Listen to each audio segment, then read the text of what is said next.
All right, Danny Bonaduce and Bob Levy, Reverend Bob Levy, got into a fight backstage at some show, and now it's turned into an actual fist fight. There's Danny. I haven't seen Danny in a long time. Hey, Danny.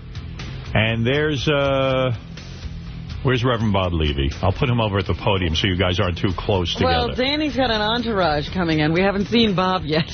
Danny, by the way, is already wearing a teeth guard, a tooth guard, I guess you call it, right? Well, he's ready to fight right now. No, you're on mic. You got a mic. I don't know. You guys are good around here. I didn't even see that happen, dude. Maybe I'm not as good of a boxer as I thought. I didn't see that coming. Yeah, Danny, this is actually this is a $2,000 mouthpiece, dude. Wow, is that for your fight coming up with Bob Levy? Yeah, I'm not playing around. This is I got it written down right here. It's a Pure Power mouth guard. That guy Tio. Yeah. I don't even follow sports. They just told me this. He has 7 of them at $2,000 a piece. Wow. Your friend Mary Carey? I don't know what the hell she's going to do with a $2,000 mouthpiece, but she's got one. Let me say, Reverend Bob Levy is also in the room. Hey, Bob, how you doing, buddy? How you doing, Hey, Bob. Hey, you look really good, man. You look like you did your training. Yes, I did. I've been in the gym ever since, motherfucker. Actually, no, you haven't. Yes, I have. Yes, no. I have. Dude, you have a website that says where you've been, and I've had people at your shows. By the way, the Bonaduce jokes are working. I haven't done any. Let me get to the original. Let me get to the original argument, because I know Bob a long time. I know Danny a long time. I like both you guys. I've been on the air. I don't know how much. Look at Danny. Bob's going to get killed. Yeah, I don't know how much. We'll see who gets killed. I don't know much about how Danny's heard the show, but I have a bet with Artie. I have said that Danny will kill Bob, and I'm not saying it to be mean to Bob. Okay. I love Bob. I think Bob's a nice guy. I really wish right now we can end this whole thing and not go in the ring. Dangerous. You're going to get hurt. No, you're going to get hurt. I'm not going to get hurt. Bob, listen to me. And Danny, don't even say anything. Okay. Bob, I think you're a great guy. I think you're a great guy. I see you look skinny. You smoke. You're not working out as hard as him. He's on juice. I don't smoke. I don't drink. I don't do drugs. I haven't done it in well over 3 months. God, it's not worth fighting if you have to do that. You know? If I had to quit smoking, drinking, and taking drugs, I wouldn't do this crap. I'll tell you about Danny. I'm going to have the opportunity. Danny, I know, since he's a kid, has been doing hand-to-hand combat. He's been doing karate. Look at the shape the fucking guy's in. Look at his arms. This isn't karate. It's fucking boxing. I want to talk to you about that. That's it, because you're absolutely right. I agree with you 100%. The martial arts means nothing. It means nothing. But I brought this with you because I think this is kind of funny. You've been training real hard for how long? About a month and a half I've been training with the... Here's what guys can do to themselves in a month and a half, 2 months. That's from a magazine. Those are pictures of guys who got into shape in a month and a half. Okay. Right? How would you say their body's looking different? They become muscle men or skinny or ripped, right? In that much time? Right. Want to whip your shirt off there, Bob? Show us the guns you brought to the gun show. Well, this is what I got. Show me your gun. That's all I need. I mean the whole deal. This is all I need, Danny, for you. This is all I need for you. Lift up your shirt. Danny's shirt is coming off. Look at this. Yeah, and that's all steroids. So don't worry. In the ring, you're still going to get knocked out by a bigger man. Put your microphone back on. And that's the way it's going to be. Right. Whether you think you can box or not, you can't fucking box. And that's the fucking fact. And you're going to fucking lose to me. You say fuck every other word makes you harder or something? Did you really think, can I ask you a question, honestly? Do you really believe you're still actually relevant to this conversation? Nobody cares about you. Nobody cares about you. Howard, ever since you've been in that yellow fucking bus, okay, driving around the fucking country. Tell me how this happened. Excuse me, this man just said no one cared about me since the bus? Yes. Howard, what was your favorite television show? What are you talking about? What was your favorite television show? Breaking Bonaduce. Somebody heard something about me, Bob. Oh, good. Let's put a camera on me and I'll act like a maniac. I could do the same fucking thing. But you did you? Show. No, but I will knock you on your fucking ass in the ring Saturday. And that's a fucking fact. Yeah, okay, man. All right, let's talk about this. How did because a lot of us thought this might be a shtick. It was a total setup. He wanted to get famous. Oh, so you're saying he set it up. You up. Here, no, in 2 ways. Watch this. Here's this two things here. One, Bob thought he'll walk in the room, and I hate to say this because I'm sure you're going to think I'm just being mean, but it's true. And Bubba the Bub Sponge mentioned it yesterday to me, that you shake. I didn't know that. That I shake. It's on Bubba's show yesterday. Right. Talked 20 minutes about how bad you were shaking. I see this older guy with gray hair shaking in the corner. I fight for charity. I never accept money for violence. Is this where you met Bob? He walked in, and I thought... He's standing over this old guy shaking, and I think, oh, I must be fighting for muscular dystrophy or something. Right. I'll go say hi to the old shaky guy. You thought he had how much I'm shaking I went up to You thought he had muscular dystrophy? I thought he was part of the charity. Yeah, I knew there was something wrong with him. Yeah. That's why you're going to be laying on your back and fucking I'll be laughing on Saturday, okay? So you showed up at this event. Yeah. Well, I saw the tape and I couldn't even believe it. I don't know why. Can anybody figure out why he hit me? Because you were acting like a fucking douchebag. I asked you one question about fucking Kid Chris being the referee. And you're like, what do you guys got against me? What, are you going to do something? What is this, set up or something like that? This is on tape, Bob. You can't that was before that. That was before that. And then you go, what are you, an asshole? And I'm not being the asshole. You're being a fucking asshole. And then you slap Danny. Yeah. Which you have no right to slap the guy. Well, he's fucking in my face with this other guy, this big guy in my face. What the fuck am I going to do? But why are you slapping him? Why didn't you just leave? Well, I did leave after I got thrown out. So maybe Danny's right. Maybe you were looking for a fight with him because he's got the Bonaduce name and you know he's a fighter. Here's my theory on this, and it's a personal problem for me. Okay. So Bob comes in and he smacks me, and he thinks he's going to get famous. That's what I think. And it's maybe not true. Fine, whatever you say. I don't want to argue with you about it. Right. That's my belief. But then I start thinking about it. I punched Donny Osmond in the face. I got famous. A few years later, I punched a transvestite in the face. I got famous. Right. Why isn't this fuck getting famous? He hit me. Right. So am I not as good? Can you shut up and let me speak for a moment? You did that bit on Bubba yesterday. So I said, you don't do the same act every night? I've seen twice. No, so anyway, no, I don't. Can you make him be quiet? Is it possible? Do you? So, anyway, fucking middle. I punched this. I'll bet you on that. You said I never opened for anyone. You want to bet that? Yeah, I'll put that up. If I win the fight, you'll be my opening act? Yeah, and the other way around. Okay. Because there's no fucking way you can follow me either way. So you're claiming that Bob should have hit somebody more famous than you. No, that's what hurt my feelings after a while. I'm going, why isn't this bitch famous yet? He hit me in the face. I want to be serious. I said, is my face not as good as Donny Osmond's or a transvestite? You've done these kind of fights before. It's a 1-minute round. I'm 11-0 with 9 knockouts. Right. You've never lost. No. What knockouts? I was at a fight and there was no knockout. I've seen on TV and there was no knockout. That guy's name was Justice. He was 19 years old. That went to the fucking to the card. Yeah. It was a unanimous decision for me. And that's a knockout? I said 9 out of 11. I didn't win them all by knockout. Try and pay attention. Who did you knock out? I got ears going, old guy. No. I just said 9 out of 11. You didn't knock out these people, you're saying? Danny, you've been doing... You've been training. Yeah. You're obviously in shape. You do steroids. You admit it. He's still on the steroids? Yes. He is. In fact, I'll tell you something about Danny. He's broken his hand so many times punching things and walls and stuff. He's broken his hand so many times, he can't even open a jar with his hand. I know that about you. There's the brass and copper that holds that hand together. Yeah. But it makes a perfect fist. But dig this one, too. This is a titanium plate. Yes. But from hitting, it's working its way out of my arm. So I have to have surgery the day after our fight. Gee. I didn't tell my trainer. I didn't tell my trainer, because if you tell your trainer, he'll start training you like you're hurt, and I'm not hurt if I'm still standing. Right. So his hand is so bad that when he takes his steroids, he leans up against the wall, he takes the needle, and he leans his arm into the needle because he can't even hold the needle himself. Wow. I can hold it. I can't squeeze it. I have no gripping because of this. So he pushes the plunger in by pushing it against the wall. Right. Yeah, I hold the actual cartridge and then jam it up against the wall. Oh, my goodness. Luckily, it's just the gripping mechanisms that Danny, aren't you worried taking this many steroids? Seriously, aren't you concerned for your health? No, I have no concern for my health. You don't care if you die? I can't friggin' wait, actually. You can't wait to die. We did a bit on the Corolla show, and he said, if you were... they say life's too short. Jesus Christ, it goes on forever, this friggin' thing. Yeah, but you have children. I agree with you. Are you with me on this? Yes, it goes on for goddamn ever, this game. No, you want to see your children graduate. I've seen my children. They're very nice. You don't want to stay alive with them. You know how the story ends. Yeah. You know what? Since... I don't know, the last 5 years, when I go into an AA meeting and I throw my keys down to mark my chair, I throw another card down, they say, who's with you? Nobody, I'm just saving a seat for my daughter. She's 8. Oh, that's terrible. Do you think you're going to be a negative influence? In other words, you'd be better off dead and not in their lives? No, you know what? I used to think that. And I said that quite seriously to Dr. Phil and Oprah and all those people. Some of those people that you'll never meet. I don't want to meet them. Well, then you're a lucky man. Yeah. So anyway, I used to think if I were to die, my wife would marry a real normal guy. I have a lot of money, plus I'm heavily insured. She'd marry a normal guy. My children would be raised by a better man. Right. I no longer feel that way. But divorce was a very smart move. It was a good move. You're happy now? You're in a new relationship, I understand. You're happy. 26-year-old 10th grade math teacher. And she's hot. She's the salt of the earth. She's beautiful, comes from a wonderful family. Are you getting sex now? Dude, I've got the testosterone levels of the Green Bay Packers. I'm getting sex constantly. You are? Yeah. Yes, because you were complaining in your marriage you were not getting laid. And a school teacher isn't stupid enough to play the card that the last girl played and lost. Right. So sex whenever, wherever, however. Do you get to see the kids and stuff? All the time. My wife and I are friends. She picked Amy. My wife picked Amy. Really? I went to get coffee. I was single 6 friggin' minutes.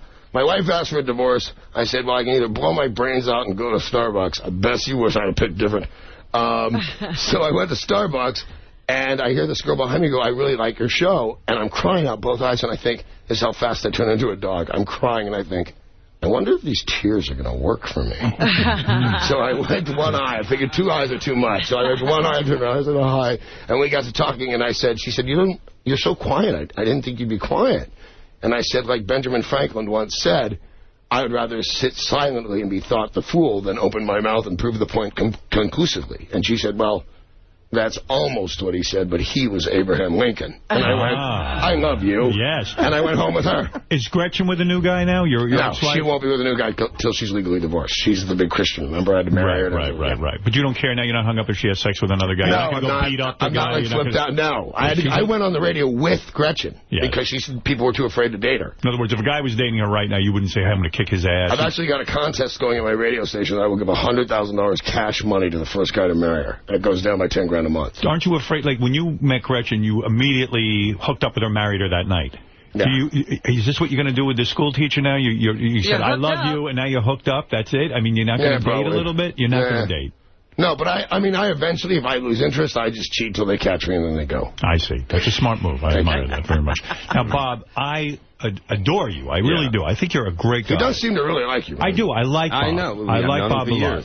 I'm looking at the kind of shape you're in, just physically looking at you. He looks more intimidating to me. That's okay. Also, That's what I want. This is the kind of guy that used to go down the street and let people punch him in the face. How much more time does Bob have to work out? Yeah, how much more? We're done. I got my trainer out here. You want to talk to him? We fucking worked out. We know what we're doing, and we're ready for this. I'm going to win this fucking fight. I've seen your trainer. Is there any way you'd let the trainer fight Dan? That's what I think. The trainer would kill him. Actually, you know what I got to do is be real careful about my trainer in that. I'm dead serious. My trainer doesn't know that this is a game. He doesn't know that Bob's inconsequential. Right.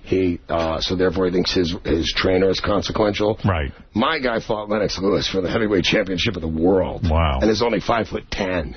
When you box, do you have a set, 8 inches taller than you? Do you have a set strategy for boxing? Do you know exactly how you're going to take Bob out? Have you come up with a game plan? Actually, there's a couple. There's the immediate knockout.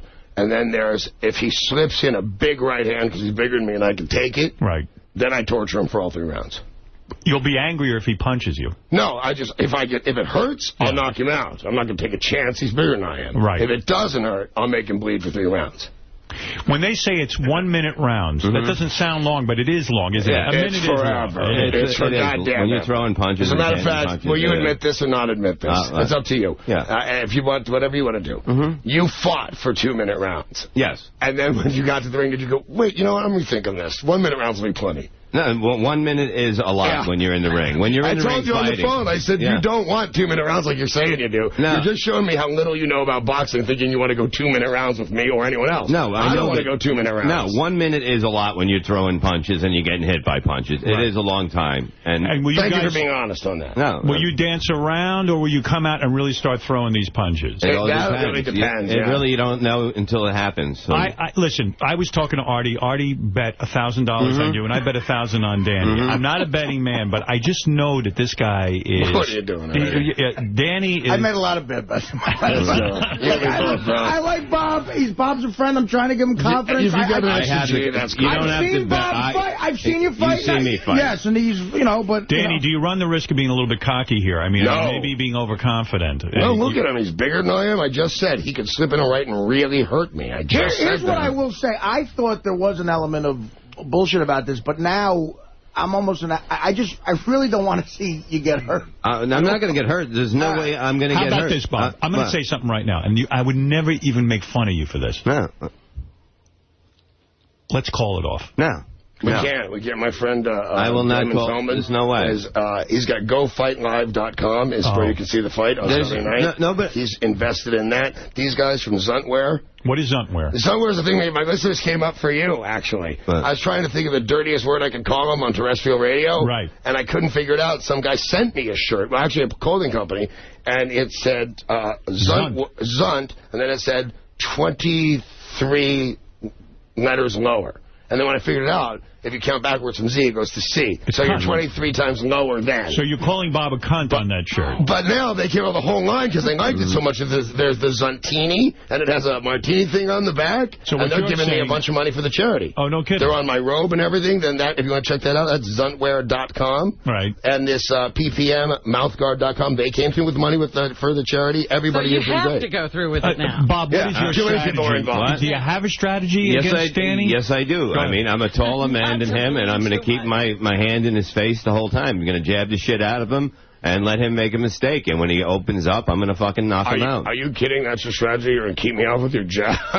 Dude, you're going to keep me away from you with your left hand? You're going to be swinging like a crab like you always do, and you're going to get fucking knocked out. I'm telling you right now. What do you mean? Show you something casually with no threat of violence of any kind. I have to approach you to do it, or you can approach me. Yeah. Would you like to take your jab and punch me right there as hard as you can right now? No, I wouldn't do that. The jab is not going to... Why would I punch you in the chest with the jab?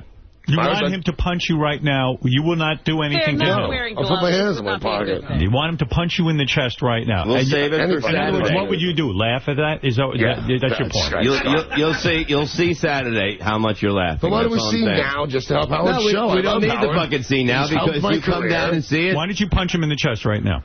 Because I'll punch him in with the right hand. Why not the left? You said your jab. The jab is for the face, Howard. I see. You want to bring my trainer in and explain this shit? I'll tell you what. I've got 16-ounce gloves, which is what we'll be fighting with. Would you like to jab me in the face now? I will do it to you Saturday. No, you jab me. I will keep my hands in my pockets. You can keep the gloves on and just jab me in the face right now, hard as you can. I'll talk to my trainer if he wants me to do it, but he said we're not doing anything till Saturday. Well, you're going to get your ass kicked then. Why fucking... Why? Is anybody else laughing? Or is that just Bob, are you saying wait till Saturday because then when you want... I'm going to knock him out. There's no doubt about it. No doubt about it. There's no doubt about it. And he's not going to win this fucking fight. Are you still angry with Danny? Because you can say fuck all day long, and that makes you so hard. Are you no, it doesn't. That's the way I talk. Are you still angry with Danny? For what? I'm not angry with the guy. I'm just saying that I'm gonna beat him. But why is all this going on if you're not angry? I don't know. Because the guy called me and he goes, you want to fight him? And I said, yeah, I'd fight him. I don't care. I mean, it's good for me. It got me off the booze and the drugs and everything, and it got me into the gym. So let's see if we've got this straight. So you hit me in the face, and then some other guy called you and said, do you want to fight? So I had nothing to do with it. Damon called me. You're a bitch. Damon called you. And you won't back down, is what you're saying. You'll never back down from anybody. Of course I'll back down from a real threat. If he comes to the ring with a gun, I'll probably apologize. Not necessarily. I don't think he'd probably shoot that straight.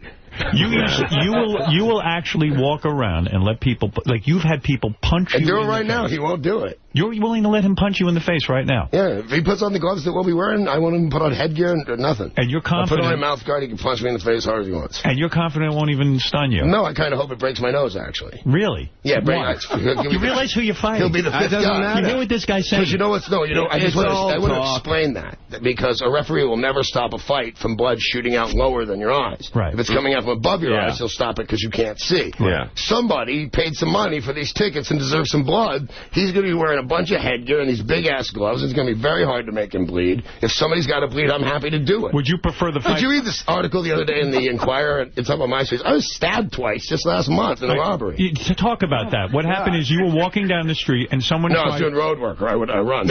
Somebody tried to rob you. Amy and I, my girlfriend. Right, and they pulled a knife on you. Here's what happened. We're doing my road work. And my lungs are still not like, you just quit smoking. It's not like we're perfect, right? Mm-hmm. So I'm doing my road work, but I'm doing well. I'm getting better. You're getting better, right? Jumping rope, doing the stuff. But I'm out of breath, and I see these three punks all in hoodies walking down. And I look, and I see what the National Enquirer called, and this is kind of interesting, carpet cutters.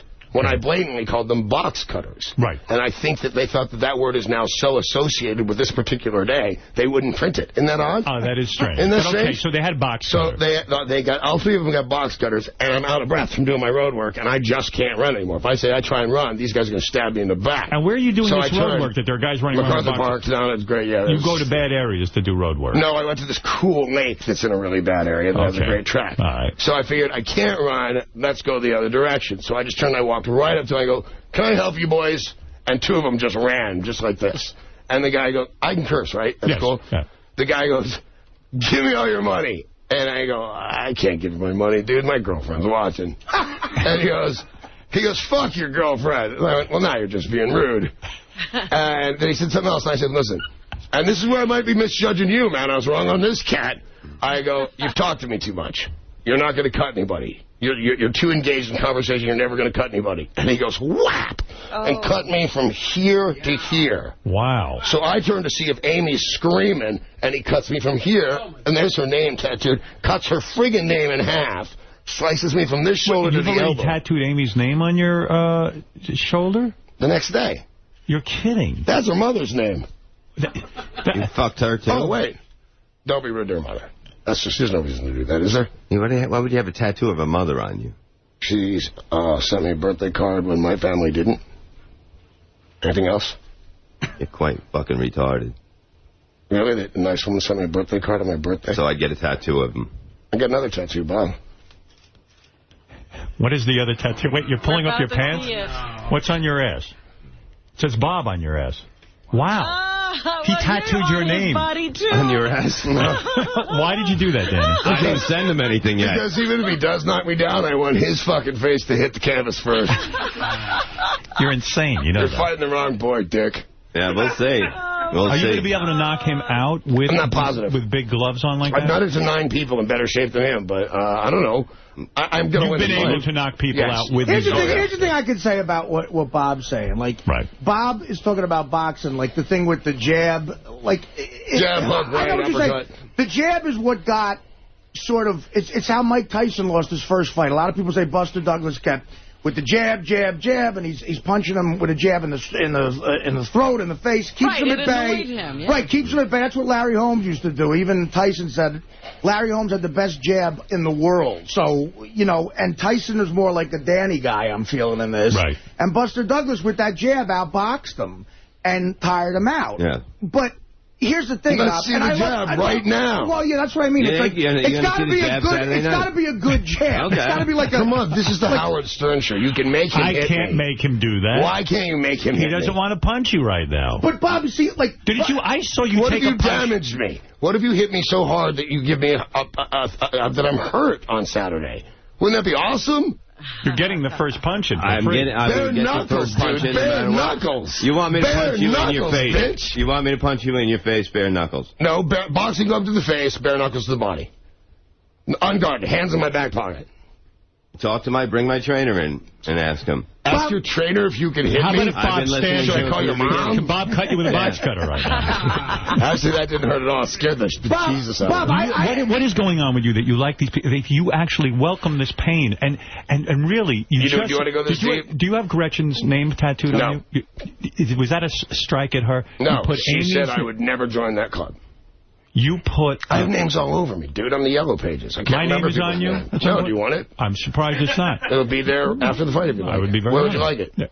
On the other cheek? Yeah. On the other cheek? Maybe on your penis. Maybe on your face. Okay, now, I swear to God, if I get it on my penis, you have to do something special for me. I want one, but I'm so scared. I don't want that. Just do it on your face. You find that? No, seriously, you've been so kind to me. If it seems to mean something to you, it's not like I have any respect for this body, dude. You went to Howard on it? Honestly, I don't want you doing that. Howard, I would do it, but just the initials is what I have room for. You know what? You give me something sharp, I'll carve it in right now. Don't even do that. But Bob, listen, even on a fight level like this, if I I knew you were a guy who had a good jab. Like at that, I would say you got a shot against him. But what you're saying is good strategy, but do you have a jab like that? Right. Yes, I do have a. You will see Saturday. I'm telling you. It's going to work. You look like you're ready to fight right now. I mean, you look like you're on fire. You need to fight. I am no more ready to fight at this moment than I am at any other given moment of any given day. Bob, would you do that if I put my hands up? Would you jab my hands? Would you jab it like your jab that you might use in the fight? Why would I jab your hands? I mean, to show how a good jab is done. Why don't you just see it Saturday? Why do I got to show you anything now? So he won't hit me bare knuckles. He won't punch me right in the face. I'm going to you're going to be in for a shot. That's what I'm saying. You punch me in the face right now, and it surprises me. And then you're going to use the fucking excuse of why you fucking lost Saturday. What time is this fight? Just fucking man up and do it Saturday. What time is the fight? What a fucking pussy. Yeah, what a pussy. You'll see when you're fucking laying down. Do you know, can I tell you the truth? I don't want to motivate you. I really don't. But motivation won't help. If you can find out, like in the movies, you find out the guy that's killing you, you find out he's the one that killed your sister, and all of a sudden you hear the music in your head and you get stronger. Yeah. It doesn't really work that way. If you're getting your ass kicked, you're getting your ass kicked. Right. Do you know what happens to your act after this? After the Danny Partridge knocks you out, and you walk out there with that tough guy act of yours, and you hit the microphone. I ain't walking out with no tough guy act. You're the one talking Dude, this shit. I'll actually be paying the people in your audience. I'll be having people in your audience for the next year. Who gives a shit? I'll take more of your fucking money. You will when your act fucking falls apart. My act does not fall apart, ever. How much, let's be honest. I don't accept a penny. You're not fighting for money? Never. Bob, are you getting any money out of this? I like $5 grand. $5 grand. And do you think it's worth it? What if, let's say I'm right. And I'm not saying it to disparage you. I'm saying it because I'm worried about you. Big deal. And you get hurt. What if your teeth come out? I'm not going to. So what? My teeth come out all the time anyway. None of mine are real anyway. Yes, really? None of them. You don't care? Yeah. I'm 5'6" and a loudmouth drunk. You think I have any of my own teeth? You've got a psychological issue. There's no question about it. But him, I don't understand. Why are you doing... I feel like doing something to prove it. And I can't find anything sharp. I can't find anything to break. We're going to put you in a rubber room. Ralph, go ahead. You're on with Danny Bonaduce. Let me just say something. The Bob Levy, Danny Bonaduce fight is this Saturday night at 7:30. I really should be there. At GoFightLive.com. Well, let me tell you more. At the Marple Sports Arena in Broomall, Pennsylvania. 5 miles from where I was born. Tickets will be available at the door or call Center Stage Tickets at 800-677-8499. You can check out the fight live on GoFightLive.tv. I'm writing that down. How do I get that? Like, fight? I sign up on GoFightLive.com. Yeah, it costs $5. You can go there right now. .tv, not .com. Go Fight Live. It's actually both goes the same place. Yeah, the same thing. All right. But when is the fight? It says bell time on Saturdays at 7:30. We'll probably end up around 9:30. Okay. Why do we have to wait till 9? Because there's other fights. Oh, there are? Wait, no, I heard about an undercard. There's a possibility that this could go about 6 seconds. Right. You might want to see something else. I really don't want to see something else. Yeah, there's other good fights. I mean, regular guys fighting. Why won't you undercard? There's like 5 pro guys that are fighting, and I must be thrilled. And then you guys. Yeah, I know. Could you be more embarrassed? I mean, I'm actually humiliated for the guys that fight on a card with us. Yeah. Why not keep any money out of this, Danny? Why can't you? What is the problem with that? I can if I wanted to. It seems inappropriate because I'm a boxing fan and I'm not good at it, and I think I'm actually bad for the sport. Okay. I think I'm a chump thug in rich guy's clothes, and I don't think I deserve it. What about when Bob says you fight like a crab? In other words, do you not really have a good form, and do you not really know? I didn't. I tried very hard for this fight. I fought every single day with a guy, as I said, Justin Foreman, who is approximately Bob's dimensions. He's a little bigger now. You really do look good. I told him I wanted to be hit in the face. He would have done it for free for the press, so I'd be saying Justin Fortune on your show, right? Even though he's in L.A., so are you. And I not only paid him, I paid him double. And he said, why are you doing that? And I said, A, I don't need a trainer doing me any favors. Right. The other money is because you won't hurt me. This money is to hurt me. I see. And he said, what do you mean by that? And I said, I want to be punched in the face by a 225-pound man until it's the same thing as brushing my teeth. It's just part of my morning. What did you say, Bob? I did the same thing against 2 guys. Danny's doing a walk here. I would get out of the room. No, I will never, ever. Ralph. No, I only wore all this stuff because I kept hearing Bob say that he could do something bad in here. I don't really dress like Pirates of the Caribbean. Do you know what Bob did to train? And you don't even know this. He said to his trainer, I'm going to brush my teeth every day. It's like you do some curly whites, bro. Ralph, what do you want to say? And I'm going to take a couple of calls. It's a big fight coming up. I am actually going to watch it. Also, to purchase Danny's Zunt clothing line, go to zuntwear.com. And to see Bob Levy September 26th and 27th at Levy's Comedy Club in Levittown, Pennsylvania. For tickets, revboblevy.com. There's all the plug. There's one more. You'd have to be a real pro athlete to want this. Like I said, they're $2,000 to $5,000 for the ones made out of Kevlar. Go to ppmmouthguard.com. All right. Thank you. In case you're in a fight yourself. A doctor has to come to your house and put electrodes on your face and make your muscles jump in your face for like an hour. That's why it's so expensive. Let's go to Ralph, see what he has to say. Unfortunately, I think Bob is going to get killed. I think that Bob website. Let me finish, Bob. I think Bob has some retard strength, but I think Danny trumps you because he's completely insane. No, I picture like a Tasmanian devil coming out and just spinning around, spazzing out, just killing you. Is there something to this that I don't understand? When they call it like entertainment boxing. This no. This is not wrestling. You think I'm going to let this man? That's why I want him to punch me in the face as hard as he fucking can right now in front of your fucking face, so we can put an end to, is this a game? It's not Bust my fucking nose right now, bitch, or shut the fuck up. You want me to punch you in the face right now? Bare knuckle? Yeah, but I'm swinging back. No, Danny. Wait, save it for Saturday. Save it for Saturday. Save it for Saturday. Punch him. No. Save it for Saturday. Guys, Danny, get back. All right. Did I, for the first time ever, agree with Bob Levy? That was all an act. I don't do anything Howard. Right. I would never show such disrespect for your show, man. You're welcome. Of course I would have done that. Hey, you called me, you won. Does Bob look like he's in any sort of shape? That's definitely. Come on, there's a big difference. Bob, he looks better.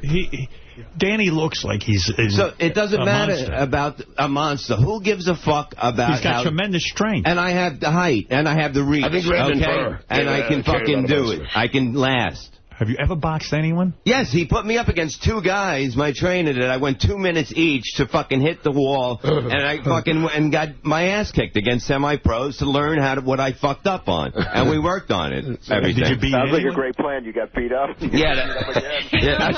But at least I didn't take anybody's money, you scumbag. Can I tell you? Yeah, you're actually the only one taking money. You forgot.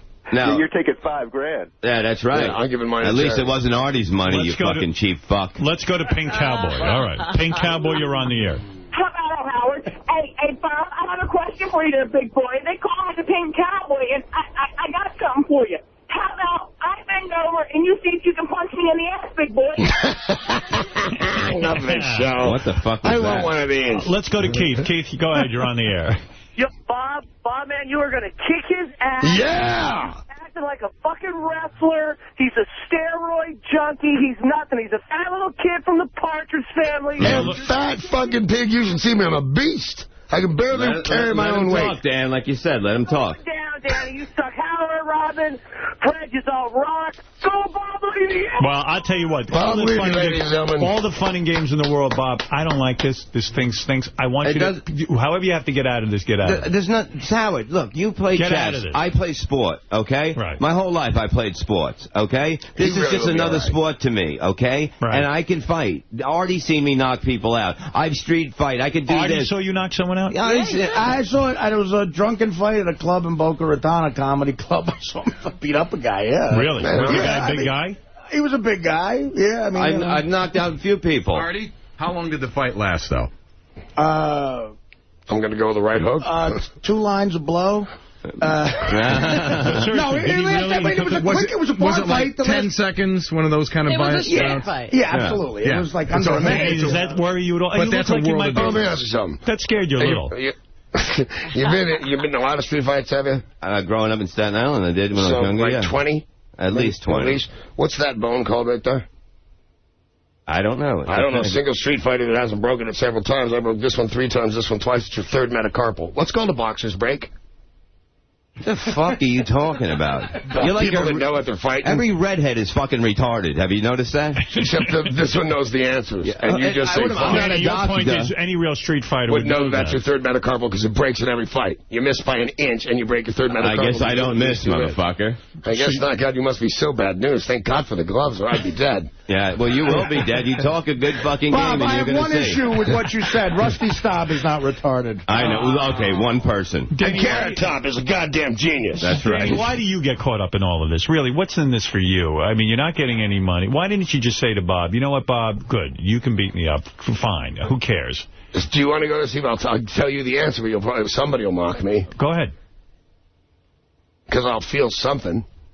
He's going to punch me in the face. I'm going to be scared before I go in. He's going to hit me. It's probably going to hurt. If he gets me a good shot to the body, his side's going to hurt. I'll feel that. Are you like, you know these women who cut themselves? Yes. Are you like that? In other words, you don't feel anything, so you want to feel I don't do it, but if you got a razor, I'll do it and show you. No, what I'm saying is you're relying on Bob to at least make you feel something. You feel so hollow. I feel something now. This is exciting. I'm on the Howard. It's an emotion, Violence got me in this room. Right. Violence is going to get me to these radio stations in Philadelphia where I'm going to guest and do my show from Philly, where the big brass at CBS where I work is going to listen and they're going to go, hey, we got a big star on our hands here. Let's give him more money and a longer contract. Violence has gotten me almost everything I ever had. When my dad started putting cigarettes out on me at 6, by 10, I was unbeatable. You picked the wrong guy. We'll see about that, man. We've been training fucking hard, and I'm ready for this. I'm ready. Do you think you look at Bob as how you looked at your father who put the cigarettes out on you? No, the trick for my dad and my whole family, at least the boys, was not to flinch. We never moved. We never hit back. We didn't flinch. That's how we beat him. We made him too tired to hit us anymore. Wow. So, in other words, you've conditioned yourself not to feel anything. No, I maybe tried to this is weird. I tried to condition myself to be able to take the beatings like my brother John could. My brother John was amazing. He got beat one time until he had no features. His face swelled up, so it met the end of his nose. So he had no features. He looked like a ball with his 2 little slits. No, and never moved and said an angry word against my father. That's got to make you fucking crazy. I don't know if you think I'm crazy. No, that makes you, I mean, it's got to drive you crazy that your father... No, because here's the cool thing. You're not going to tell me that was a good thing your father did. In many ways, yes, it was. No. In all ways, it was bad. Stop it. But for me personally, one day at school, right before I was on the party train, so I was only 9, the toughest kid in school wanted to fight, and I was so scared, and he punched me right in the face. I'm looking at all the other kids that are watching, they're staring at me, and I'm looking around like, what's happening? I'm looking to see my zippers out, and I realize, wait a minute. I'm not hurt at all. Because you were used to... A kid could never hurt me. A guy my size can never hurt me again. Did you ever hit your dad back? Did you never raise the hand of my father. Never? Never. Do you wish you could? No, I did. I got one good one in. He died on my birthday while I was on the radio. Yes. And they came in and they said, they whispered, they said, Danny, why don't you just play a song here? They just called your father's body has been training up to go collect it. And I went back on the air and I said, wow, it's the weirdest news. Somebody just came in and said my father's been found dead and it's my birthday. He finally got me something I wanted. Wow. And I played another song and finished my show. Bob, I think you're fucked. I don't think so. I think the stories are fucked. They're actually in my book that I had to pass legal in Hyperion. Yeah, I know. You read it perfectly. You think he's bullshitting? Well, actually, everything is mocked right here. Every story he tells, he's told over and over again. You could tell it. But you only have one life story. How many you got? All right, but you can see. All right, tell one. I'm talking life and life. Tell one. I don't have to tell a story. I'm going to fucking knock you out. I'm going to fucking hurt you in the ring on Saturday because you're fucking full of shit. Why do you employ this guy? He won't hit. Because I got one of the best shows on here on the fucking stations here. That's why, douchebag. I won't fight. I won't hit. I won't talk. He's saving it for the ring. You're not buying that for a moment. Yeah, and you're going to see when you're fucking knocked out, and then you're going to be fucking... You wouldn't fight Vicek Hammer. The guy that trained me... Get my trainer in here right now. You fucking turned it down. You fucking picked all your fucking fights, and you said that on the radio. I heard you say it. I've never even heard of Vicek Hammer. He didn't pick the fight with you, though, did he? No, I fucking picked this fucking fight, and now you're going to fucking go down. Get my trainer in here, and he'll tell you how... Why do we need your trainer? Because he's the one that's been training me, and he knows what the fuck I can do. And he knows that he's full of shit, and he backed down to everyone that has anything that can beat him. And that's a fact. But I would knock him out in a fucking second. Honestly, this kid Justice almost beat me. That big That's right. And that's another one that he trained. Well, Danny's had a lot of fights. You're not 19 and 6'2". Yeah, I'm 6'2", and I don't fucking like you, and that's enough. 6'2"? I'm about 6 foot. I'm about 6 foot. I thought you were my size, dude. I was your size. You're so hard to knock out. I thought you were 215 at about 5'10". No, I'm 6 at least. Dude, I'm going to break your ribs. Yeah, you're going to break my ribs. You're going to go for his ribs. Come for my ribs. I'm not going to come for anything. It's how fights are done. I'm going to go in the opening. If I hit him in the head twice and he's an idiot and raises his hands, I'm going to break his ribs. Okay, I'll be waiting for that. You can look for the opening, Danny. Now, you're waiting for it now. Wait for the opening. You know what it is? I can't believe opening. I'm actually speaking to you this long, because you're the irrelevant I can't believe you're on the radio this. for an hour a day, okay? You know I'm the highest paid disc jockey in the world by the hour? Yeah, because they didn't want to fucking just send you out the door without a job. That's why they were paying anyway, CBS so that's why. Very generous. Yeah, they're very generous. They're fucking douchebags. They don't pay you why. full morning show money for 1 hour because they just love me, want to have kids with me, and go shower curtain shopping. Yeah, well, I got to tell you something. This is unbelievable. Let's go to Hook Nose Mike. He says he has some relevant conversation over here. Hook Nose. Hey, good morning, Howard, you Hook Nose Jew bastard. Listen, I got to say that Danny sounds like he's really taking Levy lightly. Like, you know, but a lot of you motherfuckers are underestimating him, but he's a scrapper. I mean, I've seen him throw down in Philly, too, and beat the shit out of these 2 guys in the back of a club. So, I wouldn't take him so lightly. Actually, you know what? Is your name Hook Nose? This is Hook Nose. Hook Nose, can I tell you this, Danny? I will tell you this. I just yelled at my girlfriend and my trainer a couple of days ago saying, why am I the only guy taking Bob Levy seriously? He's bigger than me. He could be stronger than I. Who knows his background? Why are we not treating this man with the due respect he deserves? I'm on the radio. I'm talking. He's made it clear he doesn't want to fight. There's nothing to fear right now. I am paying this man more than his due respects, in my opinion. But believe me, I mean him no disrespect whatsoever, and I've admitted I'm actually very nervous about this. He's a big man. So please, sir, do not have me mistaken that for someone who has no respect for his opponent. I do. It would be foolish of me to tell you it's my belief I'm going to lose, wouldn't it? Fred, you are a boxer. You go in the ring, you train, you do the whole thing. Who do you like in this Before fight? I give my learned answer, I know you don't want to hit Danny. I know you don't want to smack Artie. Could you do a little shadow boxing? Can you put up? Somebody get gloves and put up the hands. No, I'm not a shadow box. Get the gloves. Go get them. Go get them, and I'll show you. Why do you ask that? Because usually you have an idea of somebody's technique before anything. Because that's the only thing that might save Bob against Danny. If he can actually fight. If he can actually fight. Because Danny's in shape. Go get and no offense, as good as Bob looks right now, he looks like he's ready for an IV. And a walker. You look like you're ready to take on Danny, not Bob. I mean, you're in better shape. And you know something? I wouldn't necessarily take on you. I'm not trained to do, to box like that. I mean, I've sparred with other guys who are guys who can really fight. They can kick my ass in 2 seconds. Right. But, you could take Bob. Of course, I don't want to say that. I don't want to say that. That's stupid. I guarantee it. And the thing is, I love Bob, and I had a conversation with a few weeks ago. I said, Bob, I'm really nervous about this. Are you sure you know what you're doing? Listen, I'm making an educated guess in the sense that I've seen Bob fight. I know Danny is a real tough guy, obviously. So I think it's a better fight than you guys think. Yeah, I think that's a possibility, too. That's my opinion. But you know something? I've seen a lot of shit. Bob is now slapping on gloves. But how many times have you seen professional fighters get in the ring and say, shitty fight? Yeah, Bob is now slapping on gloves, Fred, and he's going to show us some shadow boxing. Watch. All right. Here he goes. Wait. Can I get an angle on this? Thank you. Danny is going to study this. Go ahead. Go ahead. Let me get the wireless mic up.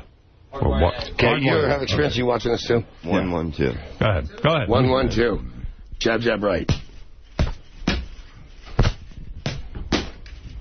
Well, we are seeing Bob. He's revealing a little bit of his speed and coordination. You forgot the right. You forgot the 1-2. It's 1-1-2, Bob. I'm doing it the way I want. Not the way your trainer wants? Smart call. All right. Now, what do you think of this? I don't know what that means, what I just told you. You know a little somebody. Tell me what you know. What do you think now? Okay. What do you think now? Before I say one word, let me just do this. All right, we'll see. All right. Fred, you really feel he's done based on what you just saw? I'm not seeing a lot of speed. Speed. He's leaving himself wide open. His arms are like way. They're not going to be open though. If you leave your arms that wide open, he's coming right through with that right, and you're done. Everything is telegraphed too. It's such slow motion. See, the other thing, he's pulling back way too much. And I don't know if Danny's watching for that or not. I don't know if Danny's going to stand there while he does that. Right. Danny, will you help him? Will you let him count 1-1-2 when he's in the ring? You don't care. Danny, what did you think let's see Danny take some hits. Take some hits. Go ahead. Can you hold, are you decent at holding the mitts? Because if you can't do them, you'll make me look awkward. Come on. All right. All right. Go ahead, Danny. You go I'd over like there. to get some of this pirate wear off. Now, I have $1,000 on you. Don't worry, bro. Yeah. Your money's as good as in your pocket. You'll be fine. Howard, do you want to agree? I didn't know Danny was involved with a charity. You want to agree that we'll give it to the charity? Oh, no, I'm keeping my $1,000. Oh, really? You do what you want. What the fuck am I talking about? I'm happy to act like a man. I'm happy to take the $1,000. I mean, I'm feeling good about my bet right now. No offense, Bob. I feel happy about it. I'd be happy for whichever guy wins. You understand. And by the way, I truly don't believe with the gloves that size and Edgar is going to get real hurt. Right. He'll be fine. Okay. You know, you'll beat him, but... Reassuring. Over here? Yeah, all right. You put those down. Yeah. Okay. Here we go. Here is Danny now on the gloves. Danny is putting on the gloves. Bob. Don't hit Richie. This would be good for you to see his style, since he saw yours. I've seen it already. You have. Although I will say one thing. Bob does have a pretty decent right. He does have a good right. Ready? All right, go ahead. We're going to go 1, 1. Turn this one over. Okay, ready? All right, here we go. Uh-oh. He's strong. He is strong, right? Is he hitting harder than... All right. All right, stop. He's going to hurt Richie just hitting the pad. And he left himself as wide open in his eye. But I also saw one thing that he was doing you were not doing. You were just standing stagnant. He had footwork. Yeah, but I mean, I'm the standing right there. I'm standing right there. Now, Richie, you are holding the pads. Who was hitting harder? You know what? Danny was pressing the action, too. Danny was pushing me back and making me go back. So he definitely was in attack mode. I see. You know what I mean? Richie wasn't giggling as much. He took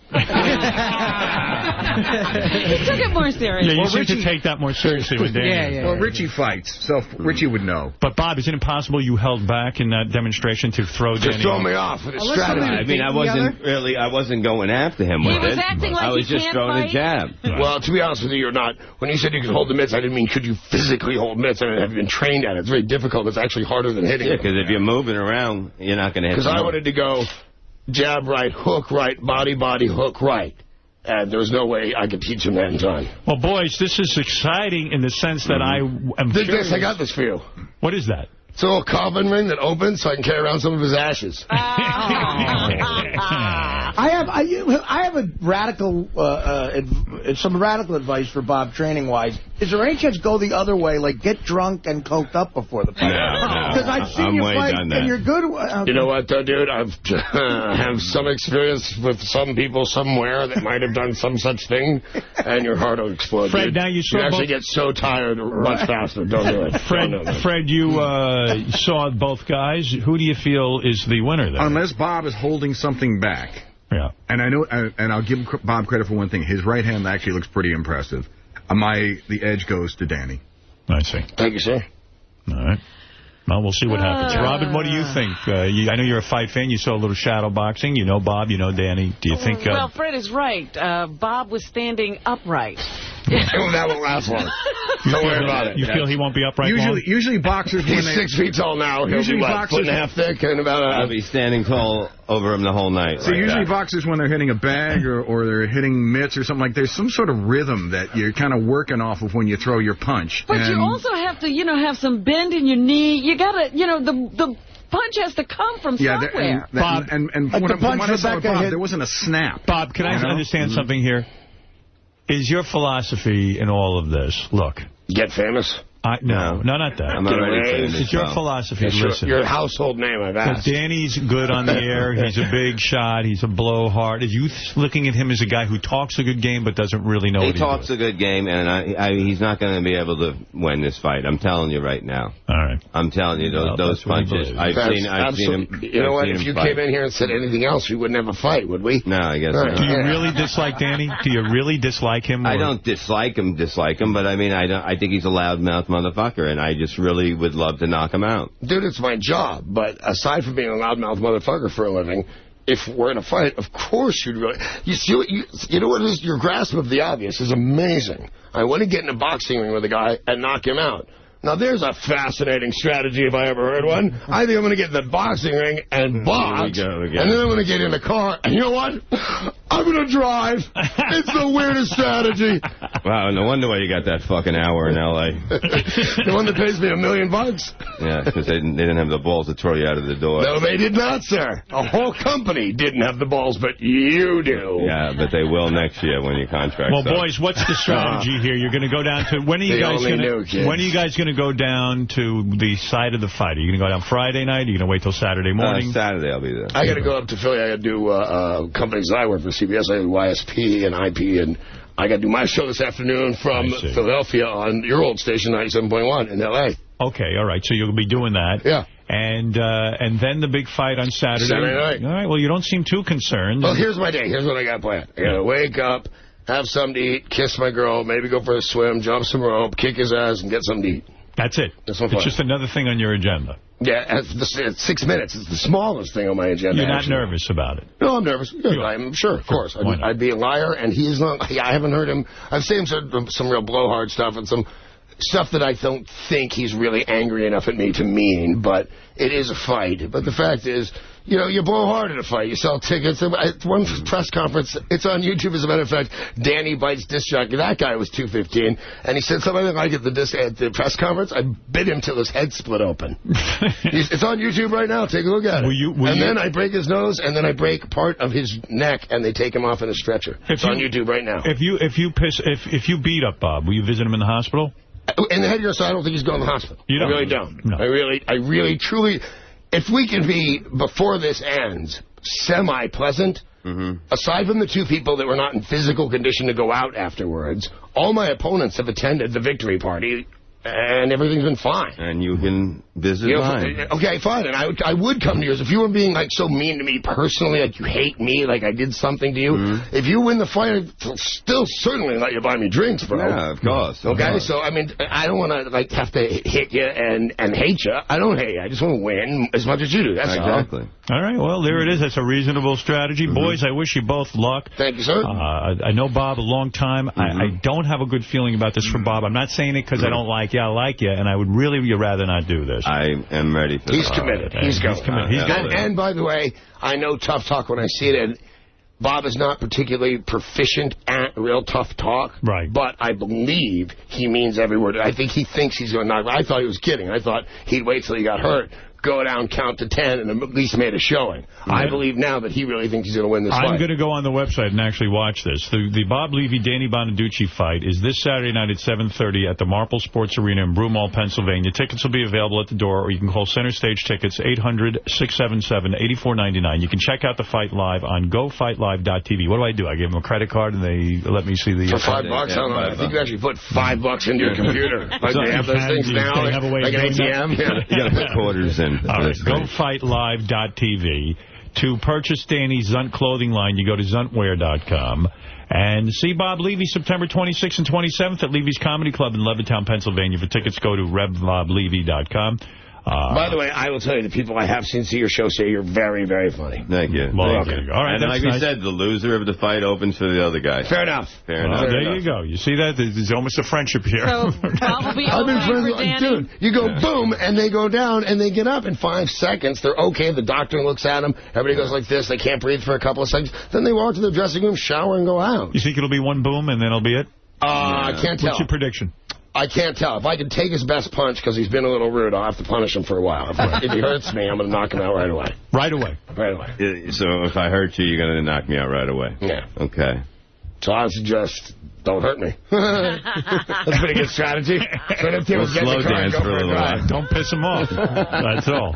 Artie? All right. I bet it's on. I just really want everybody to be okay. It'll be fine. You know, you want to give Howard the $1,000 now? No, how will it be fine? I will give my $5,000. It'll be fine. You're saying because the gloves are so big that it'll... They're not that big. They're not that, believe me, you can feel it. Right there? Yeah, you. That we just used? Yeah. Bob is not in great health, quite frankly. He's not. How do you know I'm not in great health? Because you smoke and you do coke. I don't. I haven't done that. You've been on Zoloft and all that other bullshit you're on. No, I haven't done that 3 months, man. It's clean. Come here for a second. You think it's all out of and you can do it to me or I'll do it to you. It's up to you. Why? This stuff with headgear on and gloves is nothing. This right. just snaps. going to give you a bad headache. If you can go bang, bang, and get him to raise his hands up, and then you don't have to put gloves on, and get him to raise his hands and go, wham! That's when you then can he's get going to the hospital. That's going to hurt. The whole thing is to keep... The whole thing, though, is you've got to be brave enough to go down here. Look at my face now. So right now he's leaving this open. You understand? So you got to be a little better It's than all I am. strategy. Yeah. You got to be offensive and thinking defense at the same time. So the problem here is, and it's kind of this, I think weighs in my favor, since we both kind of admit we're not that good. Okay. It's a tough man contest. Yeah, it's going to be a nice serious brawl. fucking problem. No, it's going to be a brawl, but I know what I'm doing. I do have a plan. You're tough. Okay. I'm ready to double my bet. But listen, Bob, I don't want to even... I wish you good health. He'll be fine, I swear. Well, I am going to be... I will be there at the fight. You're in his corner, right? I will be in Levy's corner with a white towel on my right hand cocked. Like, you're going to be there. By the way, he's going to be his corner man. Can you do me a favor and not fall asleep? And can you do me a favor and feel free and open to do what corner men do?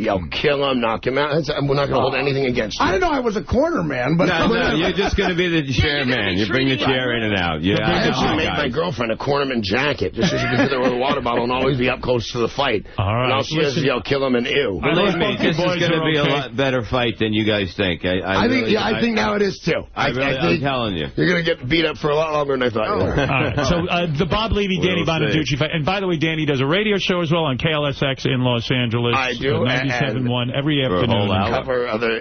Boy, are you in for a shock soon, bro. You don't know what I know. All right, there we go. And we'll be back right after these words.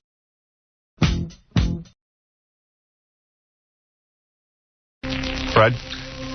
Dark horse candidate, and I'm not sure if he's even still in the whack pack, Crackhead Bob. But, I mean, would we really know what's happening with Crackhead? Of course. Our people are everywhere. Have finger on the pulse. Benjy, I don't care what your vote is. Interesting hint. What? Interesting hint. What? Probably one of the most well-educated members.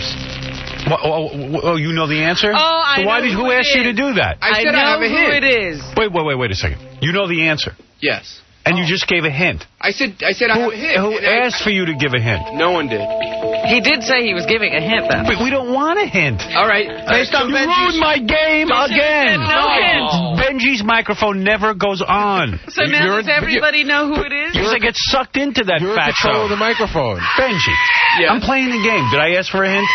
You say, Howard, do you want a hint? I know the answer. All right, don't consider that a hint.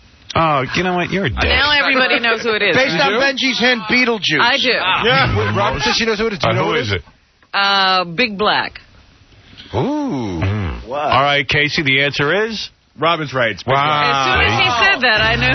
Benjy ruined the whole game. Well, you knew that whole Big Blacks in a homeless shelter? They finally kicked him out of his place. Yeah, Howard, you remember his whole thing was that he ran up credit cards and then he would get another credit card to pay that one off. I knew that was going to catch up with him. But why doesn't he just go get a job? He's so intelligent. No, he has a job now. Oh, he does? No, he has a job, but he's still living there. But he wants to talk about it. You want me to get him on the phone?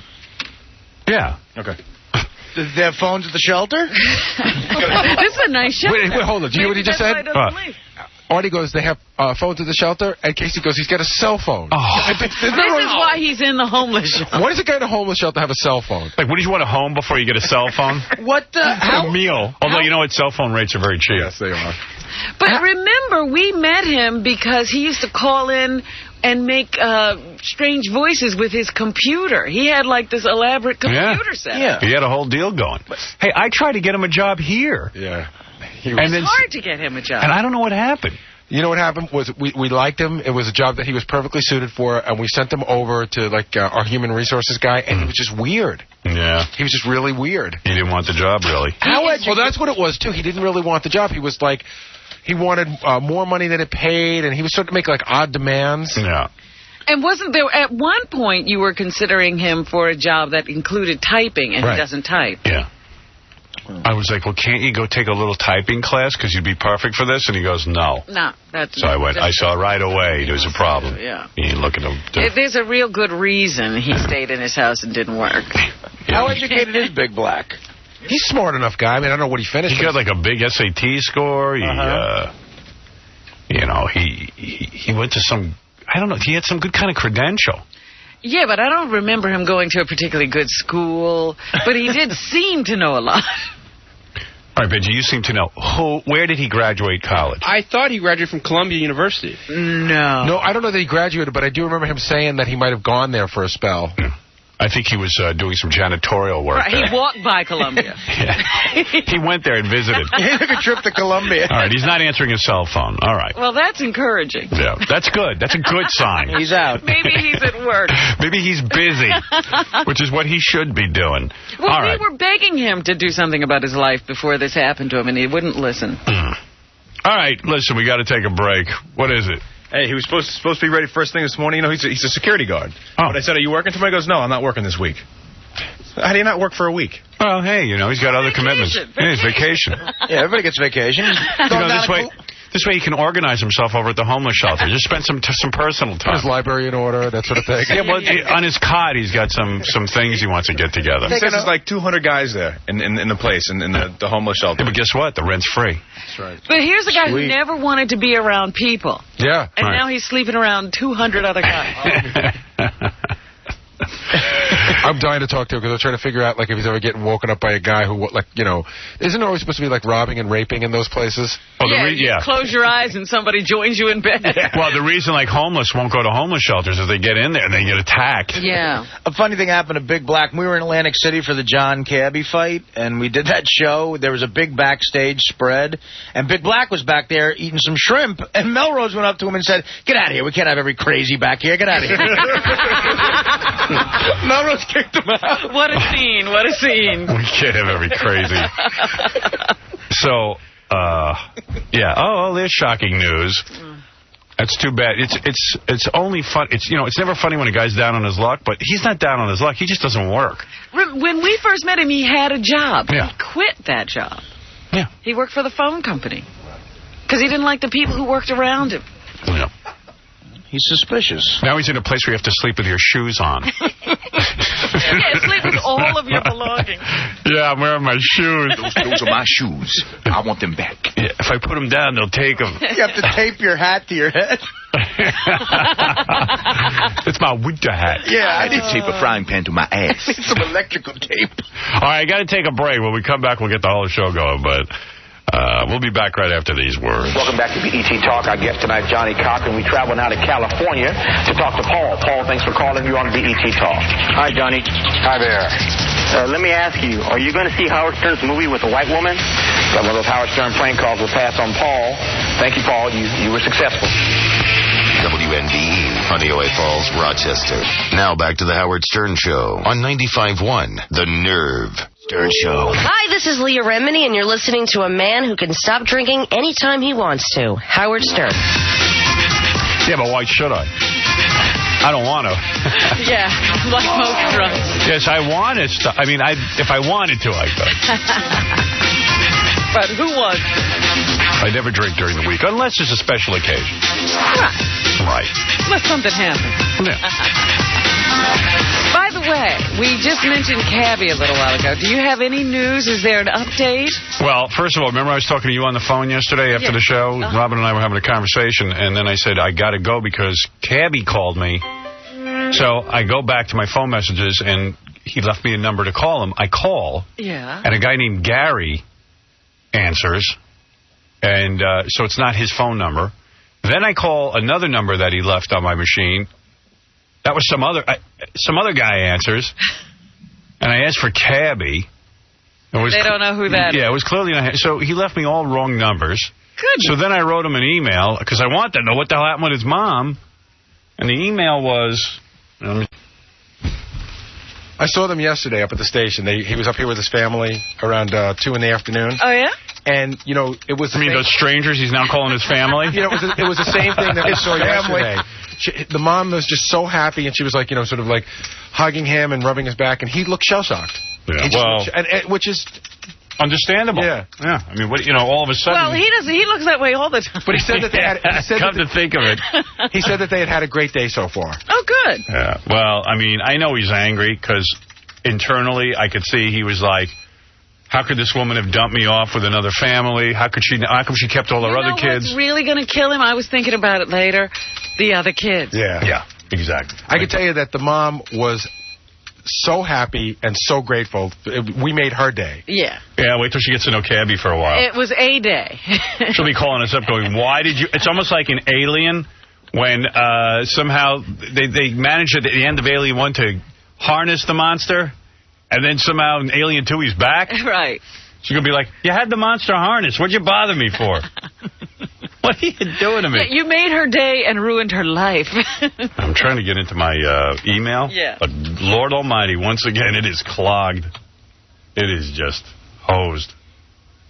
Yeah, when I need it the most, it's never there. Right here, wait, I'm trying desperately. It's called the Bit Killer. It's a new program I had installed in my... It's working. In my computer. One of the first programs that's ever worked. Would you like to win $1 million? No. Whoa, what do you mean? No, it's one of those pop-up menus. Oh, sorry. Every minute. I don't even know what that's doing in my email. All right, let's see what I got here. See, oh, here, Cabby. Lee. He's Lee. Cabby Lee. Cabby Lee. He writes, dude, my mother is one hell of a woman. She's just like me. Oh, no. Very cool what you guys did. Thanks a million. Everything went better than perfect after we left today. I now have a family. Oh. That's exactly what you said he was going to do. Yeah. I found out my new stepdad fits in a Port Authority locker. You know what? That was the other... You know, he's a giant of a guy. And they were normal-sized people. Yeah, it was weird. You could really, and I don't mean this in any negative way, see the resemblance in their faces, though, his mother and him. Oh, yeah. I now have a family, and I thank you for that. Congrats on the ratings. You are the king. I don't know why he's congratulating me on the ratings. WINS beat us by 1/10 of a point. Really? Yeah. I mean, not that it's any big deal. That's happened before, but we were #1 everywhere. You know, like... Yeah, and all the major key demographics and all that. But you know me. All right, it's not #1. Yeah. Kane and I did okay in the afternoons as well. Oh, good for you. And then he plugs Kane Show 2 to 6 at the end of his email. In an email? Yeah. He doesn't think you know about it? I didn't know about it. You didn't know about the Kane Show? No, I didn't know anything. About I think meant about ratings. No. He thinks you don't know about the Kane Show. Yeah, it says Kane Show 2 to 6. Well, he just figures if you read this on the air, there'll be a plug in it. Yeah, Kane Show 2 to 6. I'm surprised he didn't mention Trim Spot. No Trim Spot mentioned. Which I'm sure they're pissed. So there it is. He claims everything went wild. Wild? No, well. I mean, well. Now, let me ask you something. Were they leaving? Was it like just a day thing? Yeah. No, they're here till this evening. Oh. Boy, so there's a part 2. I'd love to get an update. Cabby part der. Yeah. Jason, go ahead. Hey, Howard, does Cabby's family know that he's a big homo? You know, I don't know exactly what they know yet. I don't know if he brought up the homo stuff or the crack stuff or you know what? They'd be ashamed of him, knowing that he's a homo and a pole sitter and a crack smoker. All I know is as soon as we went to commercial, he started blabbing away about how miserable his life was so his mother would feel bad. Yeah, I think by dinner he was probably telling her about the circle. Yeah. Hey, after getting beat up by Sterling and John, life's pretty bad, I guess. You would cry to your family, huh? I found out in 3 seconds as soon as we went to commercial that Cabby was a bedwetter till he was 13 because his abusive adoptive mom scared him so much that he wet his bed. And then he had to live in group homes and homeless shelters. You know he was getting banged there. All right. Hey, thanks. I'm an easy guy to converse with. Yeah. Very hung up on the gay thing. Yeah, that guy had a one-track thing going. Yeah. We couldn't get him off it. No. Yeah, he's gay. You know he banged there. You know he banged homeless guys. Yes, sir. Thank you. He's a pole smoker. Coming soon, Jimmy Kimmel, and this is a real good prize. We're putting Nikki Ziering on Dial-A-Date. You're kidding. That is one hot tomato. You know, they were just doing, on VH1, they were doing celebrity breakups. Yeah. And they were showing Ian, or Ian, whatever his name is, and then you see Nikki, and you go, oh, yeah, I see why that didn't work out. Yeah. Nikki's hot. Because they said, Ian lost his TV show. Well, yeah. Ian's not eligible to play, by the way. He's not? Well, actually, he is. Yeah, let him in. Let him in. Why not? It could work again, don't you think? Nikki Ziering. So 3 lucky guys in our audience will get to vie for a date Does she know we're putting her on time? No, of course not. Just when she gets in here, we'll strap her down to the tickle chair and make her go out with some guy. All right. No, she knows. She's agreed. She we has asked her. agreed to this. Okay. Yeah. By the way, what happened with the Judith Regan? She wanted to do it after we got back from vacation in the new year, so I'm setting it up. Oh, okay, because we hadn't mentioned it. Yeah, no, I'm on it. So that's still on. I'm on. Got all the applicants, everything set. I think Nikki's earring takes precedent over... I think that, you get a lot more excitement going. Oh. Nikki's been in Playboy. Nikki's been on The Price is Right as one of The Price is Right girls. She was actually on Celebrity Boot Camp. Yes, she was. Yeah, well, she beats Judith Regan if you don't like a good conversation. Right. All right?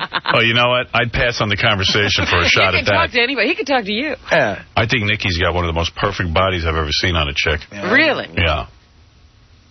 Yeah. And I've seen her body. You mean completely naked? No, I mean in Playboy. Yeah, but I mean in person. Well, we went to Scores one night, but she didn't really get naked, but she looked hot. Yeah. Wonder who's more gettable, Judith or Nikki? That's a weird call because Judith might play hard to get. You think harder than Nikki? I don't think so. I don't know. You don't think so? Judith's a little bit desperate. She's almost, was she 50? Oh, my goodness, she's desperate? Well, she's 50. I don't know if she's desperate. I mean... You know what I'm saying. She's got to take it where it comes. Oh, my. Doesn't have as many options. The population is thinning where she is. Right. Yeah, Nikki's earrings options, I would say, are every man breathing. Right. She can pretty much have her pick. Yeah, but what we're asking here is, does Nikki get very selective? Oh. Wow. More selective. Maybe. So maybe she just doesn't say yes as often as Judith, or maybe she does. I don't know. I think you could trick Nikki into bed. Oh, I see. You mean you could show her something shiny and then on this side bang her? Right. Larry, you're on the air. Hey, Howard. Hey. What's going on? Hey, now. That whole thing with Cabby yesterday, man, that was so disturbing. It was frightening. I went through that about 20 years ago. I found my mom, and I'll tell you what, man, that brought back a lot of really weird memories, buddy. Well, Cabby, Cabby said he wasn't angry or anything, but I think he's the angriest guy on the planet, and I think it showed, Robin and I were talking about this last night, that it definitely showed that when he finally got alone with his mom, he started unloading the guilt trip on her like you wouldn't believe. It was like popping a zit. Yeah. Yeah, well, it flew. And I understand it. He's pissed. Why'd you give me away? But you see, Cabby doesn't own that feeling. He doesn't go, you know what, I'm angry. I want to say to her, why'd you give me away? But he sidesteps that and starts just, I was in a homeless shelter. All right, I'm going to make you feel really bad about it. She already feels bad about giving him away, but not bad enough for Cabby. Yeah. Well, you know what? There's a lot. He's probably really angry, and he really doesn't know what to place it at. That's probably a lot of the problem. So what he'll do is mutilate his body more, get more tattoos. Right, because I was even thinking that all of that scribbling all over himself is part of his anger. Well, you know what I was thinking about that? I started thinking, dude, give me a chance. You know what I was thinking about all his tattoos? Mm-hmm. You know how he always says it's the story of his life? He literally wants everyone to know the story of his life. He wants a mother. He wants somebody to look at him and know his story. So he's literally printed it all over his body. Right, his history is on his body. Yeah, he's like, look. Nobody else. Did he get mom tattooed on him yet? I'm sure he's got like mom stuff already on there. They visited. I gotta run, buddy. I bet you the date of finding his mom is on there now. Probably. You're right. That'll be the next tat. Yeah. What was yesterday's date? 1/6. Yeah, January 6th. 1603. Would you tattoo 010603 or just 1603? If you're Cabby, you go with as long as possible. Yeah, I think he's going to have January the 6th. 2003. Absolutely. Of course, that'll get lost in the sea of other dates tattooed on his body. Yeah. I think he should go to date, time, and temperature. Like 1603, 7:30 a.m. Barometer steady. 32 degrees and snowing. In the greatest city in the world. Can you get that all on one tattoo? I don't know if he's got enough skin left. Don't you think Chauncey's tattoo's creepier, though, because it's just that one saying? Yeah. That's wrong. Do you know that? No. He misquoted it? Chauncey put a saying all over his back by Nietzsche. Yeah. And the saying, whoever was tattooing, I guess, didn't stencil ahead of time and ran out of room. No. He actually ran out of patience, or like he couldn't take the pain. And it's ironic because that which does not kill you makes you stronger. And he couldn't take the pain, so he made it shorter. How did he? What is ironic. Fred, what is the actual quote? That's the actual quote. I don't know what it says on his back, though. Oh. Hey, all this pain's going to kill me. Yeah. The hell with this? I can't take it. Yeah. Hey, while I was going through my email looking for Cabby's email, a friend of mine sent me like a Christmas email saying that for Christmas they donated money to charity for me. I hate those kind of cards. Why do people do... What does that mean when they do that? And it's like, well, if you want to donate to charity, fine. But why do you have to announce to everyone you're donating to charity? But, I mean, do they call the charity and say, I'm giving money in the name of... Yeah, because now I'm getting annoying email from the charity. She gave out my email to people. And I'm like, why did you do that to me? That's horrible. And this is like a charity that really tugs on your heartstrings. It's AIDS babies in Africa. And you're going to be giving and giving. Yeah, I mean, it's like, it goes... Thank you for your help. We have received a donation in your name by so-and-so, and we are so grateful. Your contribution has gone right to work in this special effort to make life more precious and hope more real for orphans living with AIDS. There are more orphans in this country than in any other nation of the world today, 2.3 million, and you're helping. Thank you. Rainy season has finally returned to us here in Uganda. The yellow grass is turning green again. Banana leaves are being tugged from their trunks and shaped into umbrellas and grand hats. Planting in our farm is in full force. Well, it sounds like everything's fine. Yeah. In the middle of all this, we are starting our new chicken farm, building our laboratory, and constructing new bathrooms. What a time for rainy season. But how marvelous in the midst of exciting growth in nature for the project and for my kids. They are growing. They are fighting disease, sadness, pain. They are so very special. And so are you. Thank you for bringing this special season to our lives. I'm like... You gotta be kidding. Now you're going to have to open up those emails forever. That's not really a gift. Yeah, that's a nightmare. Great. The first part of that could have been a commercial for Club Med, though. Right, it's not like you want to go there. Use banana leaves as an umbrella. So you find out everyone's dying. Yeah, well, that sucks. But... So, anyway, I would like it if people just send me money for Christmas. That would be nice. Yeah. You know. Did you go shopping on Artie's gift yet? Yes. Oh, did you? I used Artie's gift. Thank you. Artie got me a $200 gift certificate to Barney's, and I've spent it all. Wonderful. Went over there, and I bought myself a new purse, a new fag bag. Yeah? They have them there? There it is. Glad I could help you out with that. There's my new faggot baggett. Look at that. Oh, it looks lovely. It's like the other one, but it's more of a Prada bag. And it's got a little more color, like the gray and black. It's like the other one, only more super. I carry a purse now because I'm a total woman. But you should see me. I'm like, my resolution, if I did have one, I don't know if it was conscious, but I'm like Mr. Organized now. I'm like, I'm one organized faggot. You know what? You screamed at John, and you took your own advice, I think. I gave everyone this book for Christmas, so I took the insides out and put my calendar in there. Oh, did you? And now I have, like, organizational book. Like, you don't have, like, an electronic calendar? You actually keep those? I don't like it. Really? I'm going to the handwritten book. Wow. That's what I do. And let me tell you something. I'm a guy who walks around. I never know dates. I always miss stuff. Uh-huh. So, like you and I were talking about getting together, I've already written it in my book. Oh, my goodness. See, in the book. And, like, the other day, I was picking up the kids, and I ran into Allison, and she was telling me some dates with the kids, and I said, let me get my book. And I open up my purse. I open up my fag bag, and I'm sitting there, and I go, all right, let me see. The 16th? Mm-hmm. You know exactly what you're doing. I'm free on that date. All right. I always considered it very womanly to carry a calendar and write Right. So I've embraced my feminine side. I've got a purse. Yeah, do it. And you see what I got in the purse? I carry a little camera. Check between your legs. Yeah. Uh-oh. My penis is gone. So I was in Barney's with Artie's gift, and I said, Of course, the $200 didn't cover my purse. Oh, dear. That purse is more than $200. Yeah, I'd like a little more money, Artie. What is that made of? Sorry, Jesus. Kryptonite. Yeah, so I had the purse out, and I get my book out. I've never actually... Do you carry that? Yes. Well, no, it goes over your shoulder like a purse. Oh, okay. It's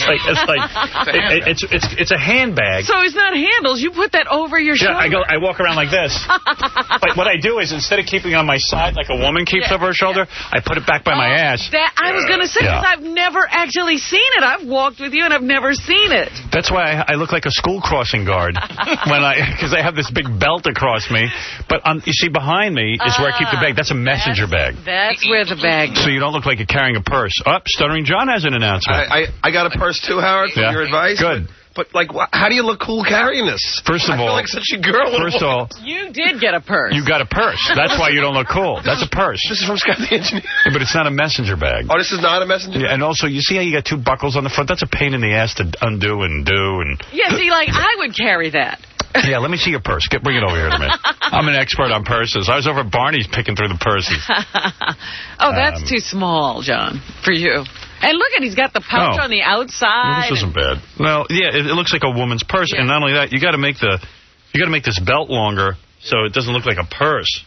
You know, get rid of this thing. Get a knapsack. Get a gift certificate from Artie. John, you got to have a lot of room in there where people would normally carry money. Yeah. Like, is it expensive to get one of those from Barney's? This one was, I think it was like, what did I pay for this? Might have been like $400. Oh, wow. Right. That does not look like a $400 bag. No, but I didn't want something that looked like a $400. You see, you got to pay to look poor. You know what I mean? The funniest society. Yeah, I don't want to look like I'm walking around with some fancy purse. I don't want anything. I paid so that I got something that didn't look obvious. It looks like you spent about 50 cents. Good. That's what I like. Because that's like canvas. Maybe canvas is a little canvas is cool. Go find a purse that you feel a part of. A purse that speaks to you. But it is cool because I have your gift in here, and it's like good to have. Yeah, you could be a little gay bitch just like me. But you know what? Every dude carries a purse now. I see it. I see it. Yeah, because what are you going to do with all your stuff? Well, I never understand how you guys would stay organized anyway. I couldn't. You don't have any place to carry your money. You don't have any place to carry your credit card. Well, you don't have any place. I used to carry everything in my valise that I carried to work. You know, that metal bag, and it was just, you can't carry that anywhere. But you're not going to take that when you're, walking around on a Saturday. See, the trick to the purse is, I figured it out. You can't be without your purse. In other words, like, there are days, like on a Saturday. Right. I go, you know what? I'm just going to put my money in my pants and my keys. Then you're walking around and someone says, hey, are you available on such and such a date? And then you don't have your date book.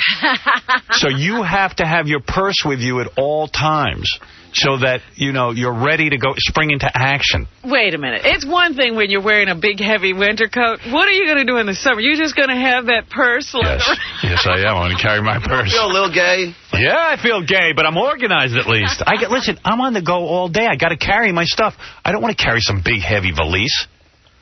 Some big metal thing, just to look cool, so I'll look like a big fag. I don't care. Every guy I see walking around with a messenger bag. Plus, or a knapsack. When you have that valise, you have to put it down on something to open it up. Yeah, it's a whole thing. I open it up, and then it would bang me in the knee, and it hurt. It was metal. It's that gay? It would actually bang you? Yeah. No, the metal purse. Oh, the metal purse. The metal bag. Yeah. So all summer, from now on, I've been carrying always with your purse. I'm always with my purse. In fact, the other night I went out without my purse, and then I didn't have my book, and I didn't have my camera. You felt naked. Yeah. Well, I have my umbrella in here. You don't realize the things you can put in umbrella? Here. Yeah. No, you see, you're messing up already. What? You're not going to carry a purse. No. Yeah, dude, you don't carry an umbrella in case it rains. In your purse is only the things you need. In fact, here, I'm going to tell you something. I streamlined my purse over vacation. Wait a minute. In the most accessible pocket of the purse, I keep the following things: keys, money, and mace. That's it. Mace. The things you need most. Wow. Have you ever used that? Where's your lipstick? Yeah, you got a compact. Now hold on a second. In a pocket that isn't as accessible, I keep my glasses because I don't have to change my glasses every minute. But the keys I'm constantly going for. You got to figure this out. I keep my my hand cleansing lotion, because people are always shaking my hand and I don't like it. This stuff gets rid of the germs. Sanitizer. Hand sanitizer, not cream. Because that's a real I keep my hand lotion in there. Yeah, that came in handy after you met Cabby's family. Yeah, I just lotioned up. Oh. And anyway, Stop that. No, I like them. I'm sorry. I have my glasses. I got my lotion, and that's it in that compartment. Okay? Or anything important I need for the day. Where is the organizer? Thank you. In the middle compartment that is harder to get to. I keep my organizer and my camera because I don't need that every second. And is the organizer, where's the pen? Because the pen is with the book. Okay. As you know. But now, the book, though, doesn't have dates on it. No, I switched the inside. Yeah. It's a book cover. Yes. Cool. All right. You can always do that. You have that option. I have my rape whistle. Yeah, so anyway. Okay, you can laugh all you want, but, hey, it's helped me. So this is a gay part. This is that's just gay looking. All right. That's like what a woman would carry. Your wife. When Scott the engineer starts buying, accessories for you, expect it to be the most unhip thing. Because Casey gave me a backpack, and that seems to be cool. Then do that. If that works. Backpack doesn't work for me. Yeah. I find it very impractical. Because, again, you're going to have to take off the backpack to get to anything. Yeah, and you know what? I'm not a student. That's for carrying books. How you going to mace a marauder with a backpack? Yeah. So. I mean, John, but what you have, you look like Audrey Hepburn. I know. This is pillbox hat. It is gay. That's gay. You see mine? Mine doesn't quite look like, it looks like something you might, sling over your shoulder kind of thing. It looks almost like it could be luggage. It could be anything. Yeah, it's not clear what I'm up to. It's slightly less gay. You should just pack that thing with Ready Whip cans. He's certainly got room. To relax your sphincter when guys start banging you. In the most accessible, in the easiest to get to compartment, have your Ready Whip cans. So you always put it around your head, though. And always sling it around back. But your strap is too short. Yeah, he's got to loosen that up. You got to just lose that bag. It's bad news. Yeah, it is ugly. Because it's even got that ugly little thing that you're supposed to go over your shoulder to pad it. Yeah. It's just not good. You know what? Artie, next Christmas, give me $200 gifts to make the Barney. I didn't realize that's like the cover charge to get into Barney. What the bag I carry is like makes me gay where I might receive oral from a man. Yours is like anal gay. Right. In fact, I was going to say Scott got that from the fag bag department. Yeah, no, Scott's not the guy you want picking out your bag. No, I thought of that, but it is Kenneth Cole. What? It is Kenneth Cole. Yeah, well, Kenneth Cole has a problem. Yeah. He probably makes things for women. Yeah. He forgot that that's for a guy. He forgot that it's embarrassing to charge around town with a purse. He's sort of out of touch at this point. But do you get... Are there ones that you have that are less than $400? Or Yeah. You know what? Nike makes one with the Nike logo on it. That's canvas. They got that over Barney's. It's like $60 or something. See, that's and it looks cool. It's a cool one. So why didn't you get that then? Some of the compartments. Yeah, he didn't have enough compartments. I have a certain purse that I need. It's individual decision. I can't believe we're going to go shopping for a purse. Yeah. You all should go together. Yeah, let's all go together and tape it. Let's pick out bags for winter. Artie carries... Well, how gay is this? I got a winter bag and a summer bag. Oh, my. No. Yeah, because this is my winter bag. It's a little sturdier, and the other one that I was carrying is more summer. It's lighter. I like it. When do you go to straw? In the Hamptons. What? So you get a sense of satisfaction when you have everything organized. Well, I like that my stuff is with me. Yeah, because you know what? I don't get home till like 4 o'clock, 4:30. Well, let me ask John something. Is there any money in that bag? Yeah, because we all want to be paid. Yeah, there actually. There is money? $80. I want to go through that bag. Let me see what you got in there. Let me see what that. What kind of organization he's got? If it's a big mess in there. He's got an umbrella. Probably get bitten when you put your hand in. You don't put an umbrella in. First of all, the thing weighs a ton. You must have everything you own in here. Well, you told me to get organized. Oh, organized. The umbrella is blocking access. Look, you got to see what's going on in here. The umbrella's right at the top. He's got his gloves in here. Yeah. Dude, keep your gloves in your coat. All right, those come out. I'll organize you, retard. What's this? Why is there just a random piece of paper? That was some phone numbers I needed. All right, you're carrying your book now. Yeah. Why are you carrying this? I guess I get, any ideas? No, but you should carry a light book. This is a big, heavy book. I thought you carry yours too. I do, but I put a very light insert with a calendar. This is just blank paper. Yeah. Let me see, read what you wrote. No, don't read it. Right. John, in case you get any ideas, put gloves and coat. Then he's got an umbrella. You don't need umbrella. You don't carry in a purse. Do you have your phone numbers with you in that purse of yours? No, I carry those in my... And your cell phone, right? My cell phone. Yeah. I see. Yeah, but I carry my cell phone. In your purse? In my purse, but I forgot it today, which is bad. And then what is this, a rosin bag? A resin bag? Whatever you... Oh, that came with the bag. I haven't thrown it out. John, this you throw out. This is a gel bag that keeps the bag fresh until you buy it. That came with the bag? Came with the bag. Wow!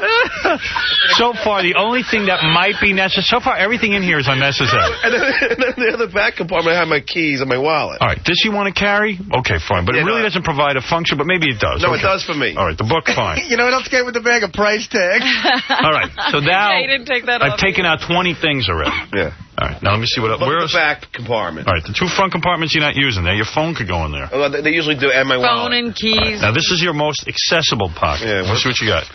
What is this? Another. Big rolled up piece of paper. What is that? He doesn't even know. Oh, no. What is this? I don't even know. What is it? It's a lobstergram.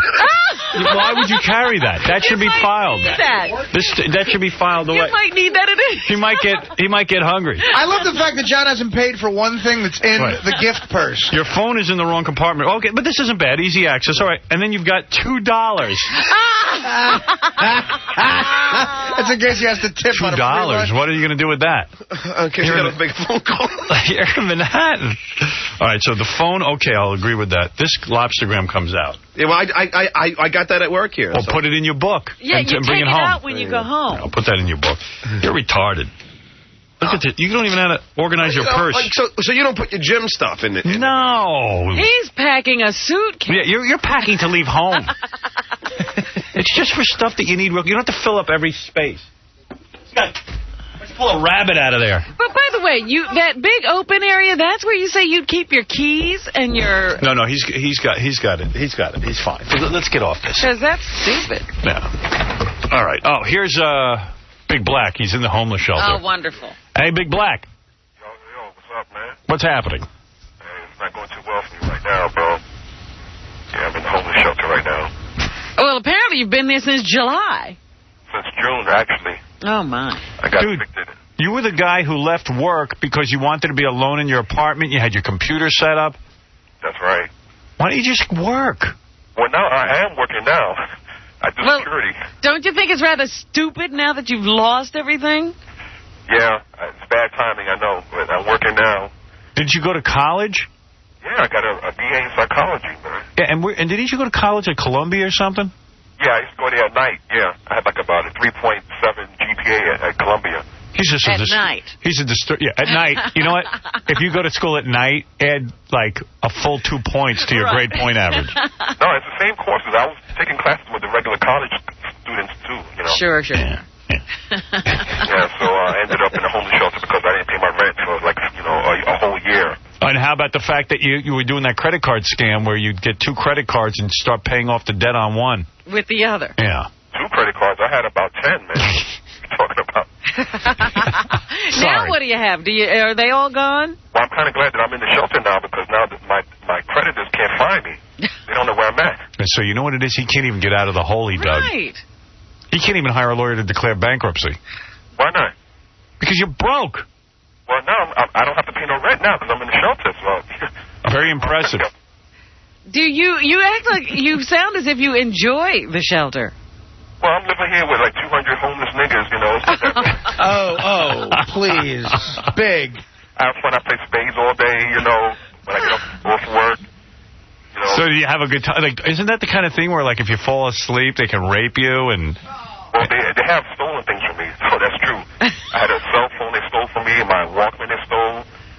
And when I first got here, it was cool. People didn't steal stuff, but after about 4 months, people started coming here who were like thieves, so I had to start locking my stuff up. But it's not bad, though. It's like a social club here, man. You know, we all hang out. All of a sudden, he has a social life. Yeah, now it's a social life with a bunch of guys. But don't you feel intellectually sort of superior to a lot of the guys? Oh, I'm living with 200 homeless niggas, man. You know? All right, we heard that joke. But why are you there? Because I just couldn't pay my rent. You know, actually, if I started working about a year before I got evicted, everything would have been okay. And we tried to get you jobs. You would not take them. There were times we actually solicited for jobs for him on the air, and people called up and offered to give him jobs. He wouldn't take them. Yeah. So do you have to sleep with, like, your shoes on? No, I got a bed. The first place I slept in, when I first became homeless, I started living on the subway. Oh, my. For about a few days, and then I found a shelter in Midtown Manhattan. But it was like a lot of real derelicts there, so I got out of there pretty quick. You got to find a shelter like in Florida, like in a good location. In a good neighborhood. But what do you mean you lived on the subway? Well, I would just go to the subway and sleep at night, and then during the daytime I would hang out in parks. Just kill time until I had to go to work. Wow. Boy, he really messed up. He fell on real hard times. You don't get into fights there? Huh? In the shelter, you don't get into fights? Well, I almost got into a fight 2 days ago, man. Because people, they hate me here because they see I'm not like a regular black, so they told me I'm too white acting, so they don't really like me at all here. Too white acting. Cards, and I'll wait to have next, and then they'll say, no, you can't play. So I was going to fight a guy because the guy wouldn't let me play. So they don't like you because you're too white? Well, some of the guys are okay. It's just like a few guys who are like bully types. They see that I'm not a street guy, so then they really harp on me a lot. So are you one of those homeless guys now? Do you have like a cart? Like, do you cart all your stuff? Lots of bags. That's how I was at first. I still have it in my locker. I have a red cart that I used to walk around with. My locker. I still got it, though. I worked in Ours like this summer when I was homeless, and I would bring my red cart with me to Ours. So I don't understand something. Like, where is all your stuff? Like your clothes and... Well, what happened is I was in court the day they evicted me. I didn't even know I was getting evicted. I called the management. They said, it's too late now. We're carting your stuff out of here. So they sent it to this holding location on Long Island, and I have to pay them $260 a month to make sure they don't throw my stuff out. $260? Yeah. Well, but you should just go live in there. Yeah, that's rent. That sounds reasonable. Big Black, where do you keep your mace and your hand sanitizer? Well, what do you like when you're walking around, like you want to go out for a walk, you can't leave any stuff at the homeless shelter. They'll take it. So what do you do? Have like a big garbage bag? Well, no. Actually, this homeless shelter is pretty good. Like I said, it's like a social club. We get like a pretty big locker with a master key lock on it. So you just lock it up every time I leave. So, I don't have all my stuff, but I have enough stuff to, survive on, like clothing, my security guard uniform or whatever. But is there any point that they get wise to you and they're going to kick you out of the homeless shelter? Why would they kick him out? He doesn't have a home. Well, yeah, but like maybe they're going to say, we probably have more people that really need help. He's just lazy. He's just like at some point can you get kicked out of a homeless shelter? Well, there are people here. Well, the shelter I'm in now, that you're only supposed to be here for 6 months. But there's people who've been living here like 2 years. And you're hoping to be one of them, aren't you? Well, actually, I found that there's a new deal that's really cool. Oh, dear. Called Section 8. You heard about Section 8? No.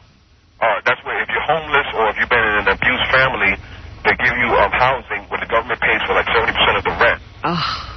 There you go. So since I'm homeless, I qualify for that now. So here's a guy who could work. Well, listen to him. Actually, I worked this summer at this place called the Hit Factory. I saw J. Lo a couple of times. J. Lo. J. Lo? I saw J. Lo. Yeah, by the way, your name is Low. Real low. Real low. Incredibly low. Big Black needs Giuliani to come back because he could, put Big Black where he put all the homeless people, wherever that was. It was an island somewhere. Yeah, and then he'd be fine. Yeah. Wow. Well, actually, they closed down Ward's Island where they have a lot of homeless at now, so there's a lot of more on the street now. Well, all right. Wow. I hope you're proud of yourself in the way you've been working through things. Yeah, I feel bad for you, but you're fully capable of getting a great job. And we warned you several times that you were headed this way. Well, you did warn me, but I never really got any serious job offered. What's weird? No, yes, you did. You know what's weird about you? You're a black guy, which could play into your advantage because you speak well. You have an intelligence that is measured by Columbia University that would impress certainly employers. You've got all the right things going for you, and a lot of businesses, in fact, are looking for black guys like you. I know a black accounting firm can't find any black. They're looking for black accountants. Well, he's not an accountant. Okay, so I'm saying there's lots of, like, I even know this radio station. You know, they always try to have a racial balance. We tried to hire him. He always has problems with the job. Now he's working security and happy. Yeah. You could, at least you're working. Well, you want to be like a weekend anchor man. I mean, you're not going to be that. He wants to either be president of the company or watching the door. Right. Those are the two. Yeah. He wants to be either the lowest or the highest. Right. There's no in between for him. I did accounting at Columbia, too, so I know about accounting. Oh, please. All right. He wants to be Sumner Redstone, you know. I would like to run the radio division at Infinity. He should just be coronated king. Yeah. I'm trying to get a job in the mailroom. They wouldn't even hire me. Yeah, well, not every mailroom is just available to you. Yeah, and we have Mo, so... Yeah. We're not giving up Mo. Mo has a beautiful display of naked chicks that he puts up on his wall that we love. Yeah, and that would go with him if we kicked him out. Yeah. Well, now you're the king of the subway. I used to be. All right, I got to go, Big Black. I hope you get yourself together. You obviously have a mental problem. Well, hopefully somebody out there will see something in me and try to get me a better job. No, somebody doesn't see anything in you. You have to make people see you and get in there and start working from the bottom up. Nobody's going to see anything in you. Nobody's going out of their way to say, hey, that guy looks like he's got something. You know, you are completely disturbed. I mean, you are fully realized as a disturbed person. Do you realize you're disturbed? No, I'm having fun here. Maybe because I'm in the wrong environment. I think I'm like the best of the homeless guys here. You're smart. He's top of the food chain. Yeah. He went to a place where he's the smartest. He's a big fish in a small pond. There you go. Yeah, on weekends I hang out with retards. It makes me feel good. Spades. Yeah, and I win. I win every game. I'm the king of spades. All right, I got to go. All right, well, nice talking to you, bro. All right, good luck, Big Black. All right, thanks.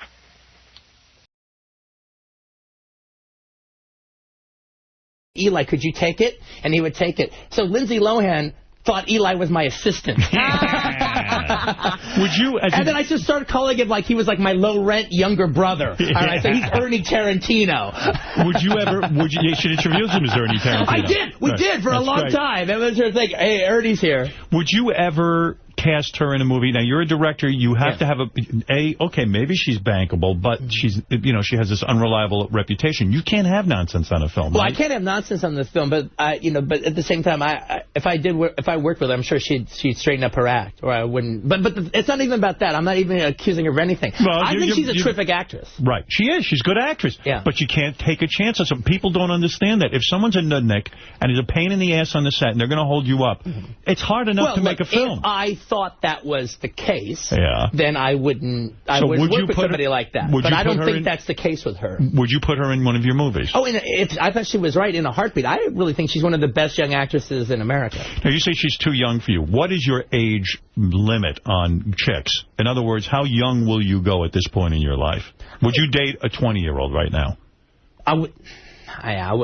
She looks gorgeous. I wouldn't really feel bigger tits than Uma Thurman, the whole thing. Dating, Go ahead. like a girlfriend kind of thing. You don't date? I wouldn't. No, I would just. Look, a 20-year-old doesn't really have a life. I mean, understood. I've got a nice life. So if we're going to be together, you got to come with a life. All right. So how old? What's the minimum? I guess 25, 26. 25, 26. Then they start to have a life. But by that time, they've got a life. That's right. I like that. I like that. I'm just close. All right. 20? Oh, absolutely not. What would be 25? I like what you're saying. Big fucking difference. Kill Bill. McClanahan has a life. Strangely enough, there is a difference between 25 and 20. Did you hear what Artie said? Rue McClanahan has a life. You want someone with a life. She has a life, that's for sure. What is the age maximum? What is the oldest woman you've ever dated? Oh, that's a good question. That's right. Let's think. 26. It's funny. Then they have too much of a life at 27. You will never marry? Oh, no. The minute you say you never marry, that's like a year and a half later you get married. What is it, Gary? I saw Quentin interviewed on CBS Sunday Morning, and he said he's going to have kids when he's around 60. He thinks that's about the right time. Well, you might be right in the sense that you'll have lived a full life, and maybe you'll get everything out of you. That's very profound, Howard. That's exactly where I'm coming from. You don't usually agree with that, though, because of the age of the father. Yeah, but, here's the thing. Screw those kids. Yeah. No. There's a little bit of like that I was like, oh, man, I don't know if because I'd like... it sounds cool being the young dad as opposed to being the old dad, but that's just ego. Kid doesn't give a damn. Well, you've often said that you would stop directing at around 60 because you don't want to be one of these guys who stays too long at the party and becomes irrelevant and too old. You want to be an elder statesman. I relate to that.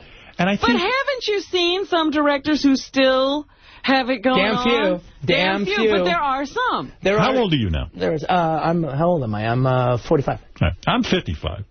And I kind of agree with Quentin on this. I really do. I feel like I see him radio guys stay too long at the party. It's kind of like you got to find your way out on top. I'm a student. In every field, you have to do that. I'm a student of directors' careers, and it's, so you're saying 60 is the cutoff? But Clint Eastwood is the exception, right? His last film was great. No, he's a terrific director. But the thing about it, again, I'm a writer. That can be my time to write novels. That's the time for me to write cinema books and stuff like that. Exactly. Right. And I could actually, that could be the time to raise the kids and the family and all that stuff. To me, Kill Bill, one of your greatest films. We got to comment on David Carradine. Yeah. You were aware that he was into this weird, freaky thing sexually with tying up, wearing underwear wigs. Comment on that. And have you ever tried that? Oh.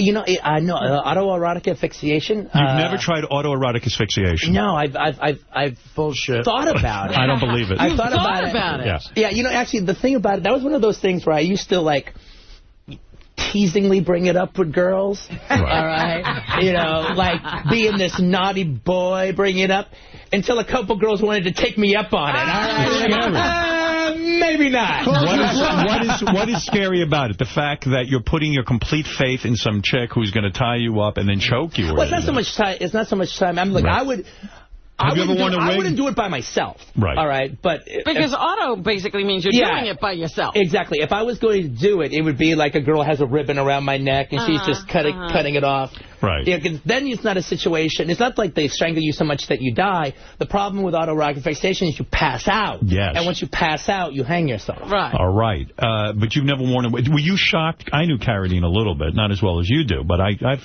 spoken with him many times. Were you shocked when you heard that he was into this kind of thing? I think, actually, I don't know if that's the case. I mean, there's even talk that he was even murdered and everything. Right. So I don't know if that's the case. But, okay, just for the sake of this Howard Stern conversation, let's just say that was the case. Right. I think that's fucking badass, You man. do. He went out great as far as I'm concerned. Jerking off. Take it to the limit one more time. I feel completely differently than that. How you're found dead can be very embarrassing. But you don't know.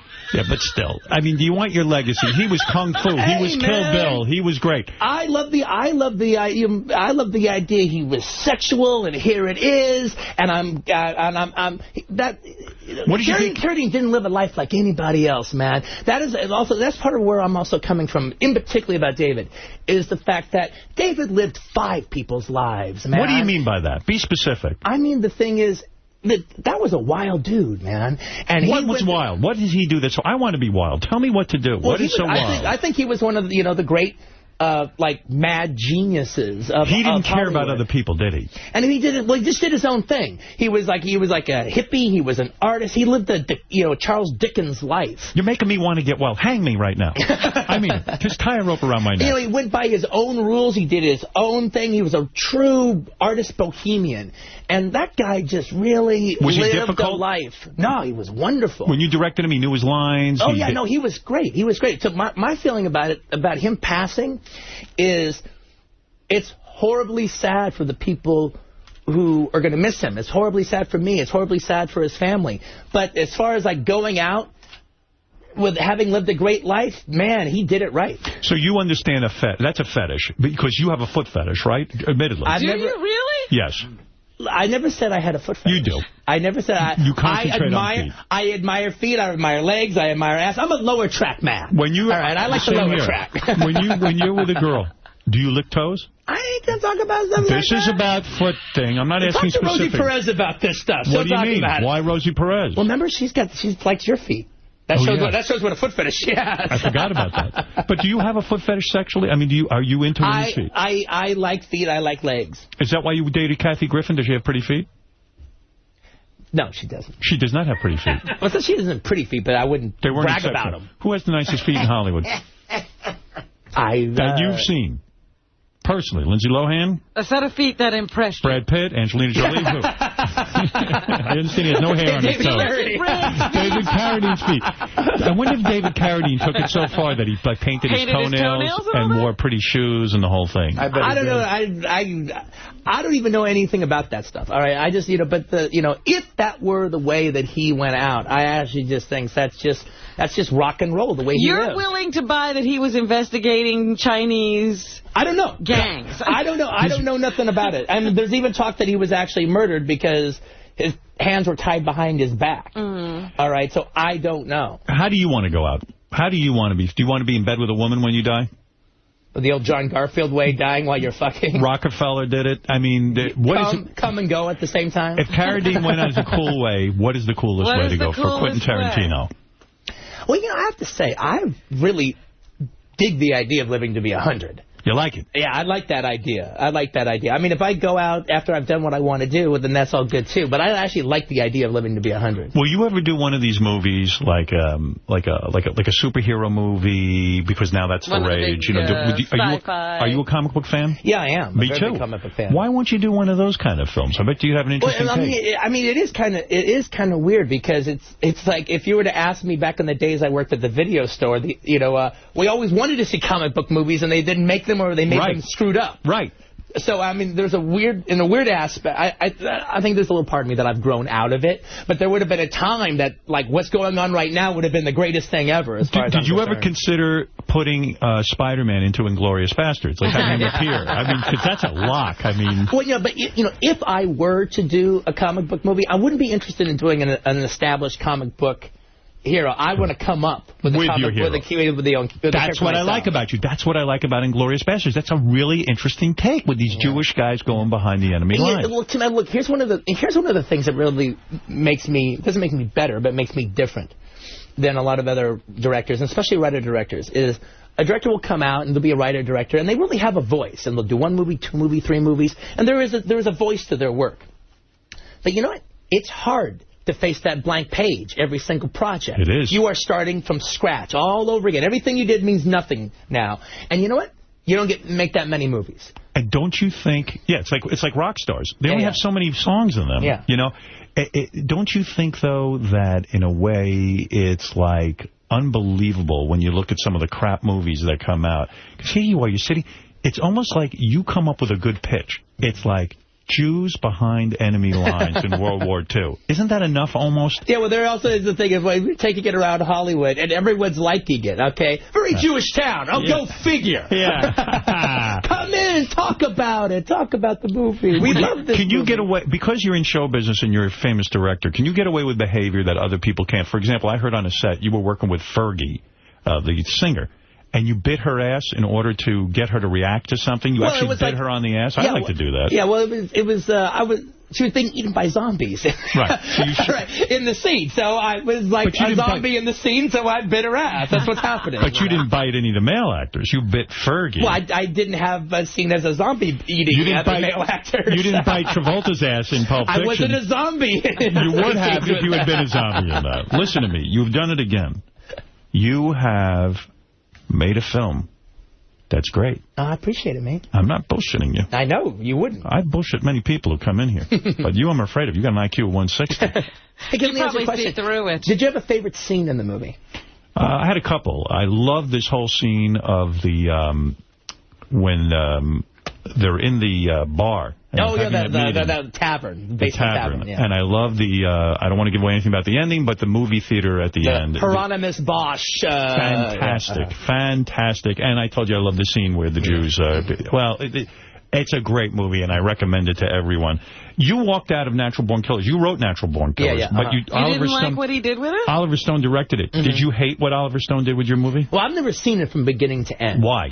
Oh, well, because he rewrote the script, and like you just can't do that to me. I got really You got upset. Yeah, I got and you had no idea till you went to the screening of it. Well, no. I knew. All right, I didn't go to a screening. The thing about it was I said, I'm never going to see this damn thing. I'm not going to see it. And then I was hanging out with Juliette Lewis, and we decided, let's go see it. Right. And don't think she had seen it, actually. So we just went to the movie theaters and paid to see it. And the reason you know about it is because we're watching the movie. We're 20 minutes into it. I'm getting pissed off. And she goes, let's just get the fuck out of here. Really? She got and people pissed heard it. And I got pissed off. And then she almost, but I was prepared to watch it. And she was like, let's just get the fuck out of here. Is that the greatest thing about being famous, aside from you get to do your art, that you get to hang out with Brad Pitt and Juliette Lewis, like you go to the movies with Juliette? Like, is that turn you on because you get to meet all these exciting, great people who are artists? Oh, yeah. Well, I mean, you know, not in some sycophant way, but just in the way that, like, one, they're interesting people. They can be interesting people, and they're artists. They're doing the things that you're doing, and it's a very interesting life to get to know different people and hang out with them. And there's people that I really, really admire along the way that I've met because of my situation. Will you walk up to a person who you admire and say, listen, I want to hang out with you. We should hang out? Well, yeah, I'll go over and I definitely have walked over and said hello to people.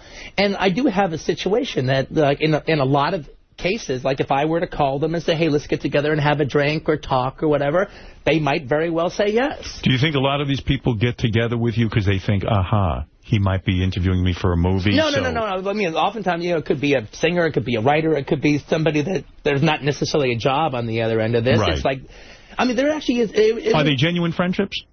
Well, they can be. Yeah. They definitely Sometimes can be. they evolve into that. Yeah. Sometimes it's just a drink. Yeah, sometimes it's just a drink. Sometimes it's just a meeting of the minds. Do you think you and Brad Pitt will remain friends? Like, you will hang out again? Do you think that will happen? Oh, yeah, for sure. It was a good experience for all of you? You didn't have enough of you that day? Yeah, exactly. Did Brad's wife drop by the set every once in a while? She came by once, actually. But she was pretty much taking care of the kids the entire time. Stunning? She's very pretty. Going to put her in a movie? If I have the right role. If you do, make her naked. I want to see boobs. I want to see beaver. I want to see it all. I want to see it all. Hair, everything. I don't care what it is. You show it. Just be brave about it. Now, the biggest pain in the ass you ever worked with acting-wise got to be De Niro, right? You did not No. He was terrific. You complained a lot when you worked with him. No, I didn't complain. You said he was calling you all the time. Let's be honest. No. He was bothering you. No. That was not at all. There was a recorded conversation. I know, but that was leaked. blown completely out of proportion, and that was about, we were literally talking about negotiating his deal. All right, that was all that was about. No, he was even mad about it, actually, when he heard about it. Is that the part you hate? What? Negotiating the deal and all that. That's kind of a drag. We have to, you know what you have to do? You got to divorce yourself from it. Why did you get upset about negotiating his deal? No, they were just roping. I'm not the one upset. They were the producers. They were roping me into the conversation. I see. And sometimes they entice you to get involved with the actor and say, come on, Bob, knock off the shit. And I don't do that at all anymore. Hey, look, if you were to call Brad and ask him, I ain't calling Brad and asking him shit. Right. And if I'm going to call Brad and ask him something, it's something I want. Right. I'm not going to waste my shit on your concerns. Right. And once you work with Brad, you don't have to sit there and suck his dick all day, do you? I mean, you get down to business. He's great. He's self-sufficient. Yeah, I wouldn't do that anyway. That's not my style. Do you ever have trouble getting what you want out of people, and what do you do then? Well, you do autoerotic asphyxiation.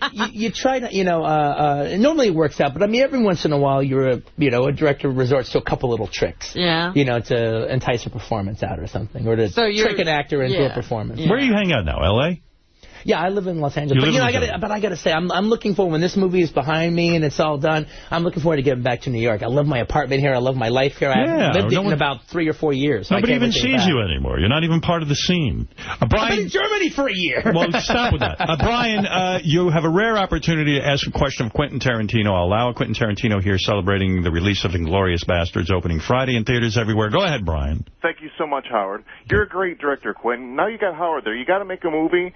Finally make the Vega Brothers movie starring Howard Stern. Well, I got to tell you something. Quentin looks at me and sees nothing. I mean, he's admitted it. So he's supposed to be the third Vega brother? Yeah. Ernie Vega? There you go. Believe me, just the negotiation would piss you off. You thought De Niro was difficult. Forget about it. Well, listen, you are a great film director. Oh, thanks, mate. You're doing great things because you're writing original ideas. You're coming up with original movies. And I'm proud of you. I'm even proud that you, I'd say about 60, 65% of the movie is in subtitle, but that's what I think makes it work. This movie is based on language. Yeah, exactly. So that's almost one of the things it's about. It would have to be that way. Yeah. And next time you come back, I want you to talk a little bit more about when you defecated at Brad Pitt's house while you were on hedge. Did you use wet wipes? Did you use dry toilet paper? What, did you wash your hands? Did I use the bidet? It was France, you know. Did you use the bidet? I don't think it was a bidet. How do you use a bidet? Have you ever used one? You know, I don't quite get it. I don't quite get that. But you know what is cool is in Japan. They've got those, like, almost robot toilets. Computerized toilets? Well, they've got, like, a whole push-button system there. Those are the ones that spray the water? And yeah. Oh, my goodness. And when you're in Japan and they spray water up your ass, are you shocked at first? Like, water's going on? Look, there's a little diagram right there next to the, you know, the toilets are like lazy boys. And you hit the water, boom. If you want it to go around and around, it goes around and around. Really? Then all of a sudden you get this air dryer, dries your butt. Hey, let me ask you something. There was a woman who once wrote a book about rebellious directors. You were mentioned one of 6 who were the greatest rebellious directors. And she was kind of nasty. She said you don't like to shower and you don't like to clean yourself. Were you insulted by that? Is I that never true? read that book, actually. I didn't really read it either. Someone said to me, do I smell bad? You smell good today. So I just want to say that it might not be true, right? Yeah, it's not true. Right. And he wiped himself. Where did that come from? I don't know. Why does that start? No, that's just, you know, I mean, well, actually, the joke. She took a joke that back when I was in my 20s with my friends at Video Archives, she took a joke and made a big deal about it. All right. And the joke was, you know, you know, maybe at 25, my hygiene wasn't the best in the world. Right. But the joke that the guys used to say at Video Archives, you know, for a guy who doesn't take that many baths, Quentin doesn't smell too bad. Why wouldn't you read a book about yourself? Wouldn't you be curious to read it? Oh, I've read books about myself, but I knew that one was nasty. And the same thing with an article that comes out that I hear bad things about, or I have a sense that it's not going to turn out good for me.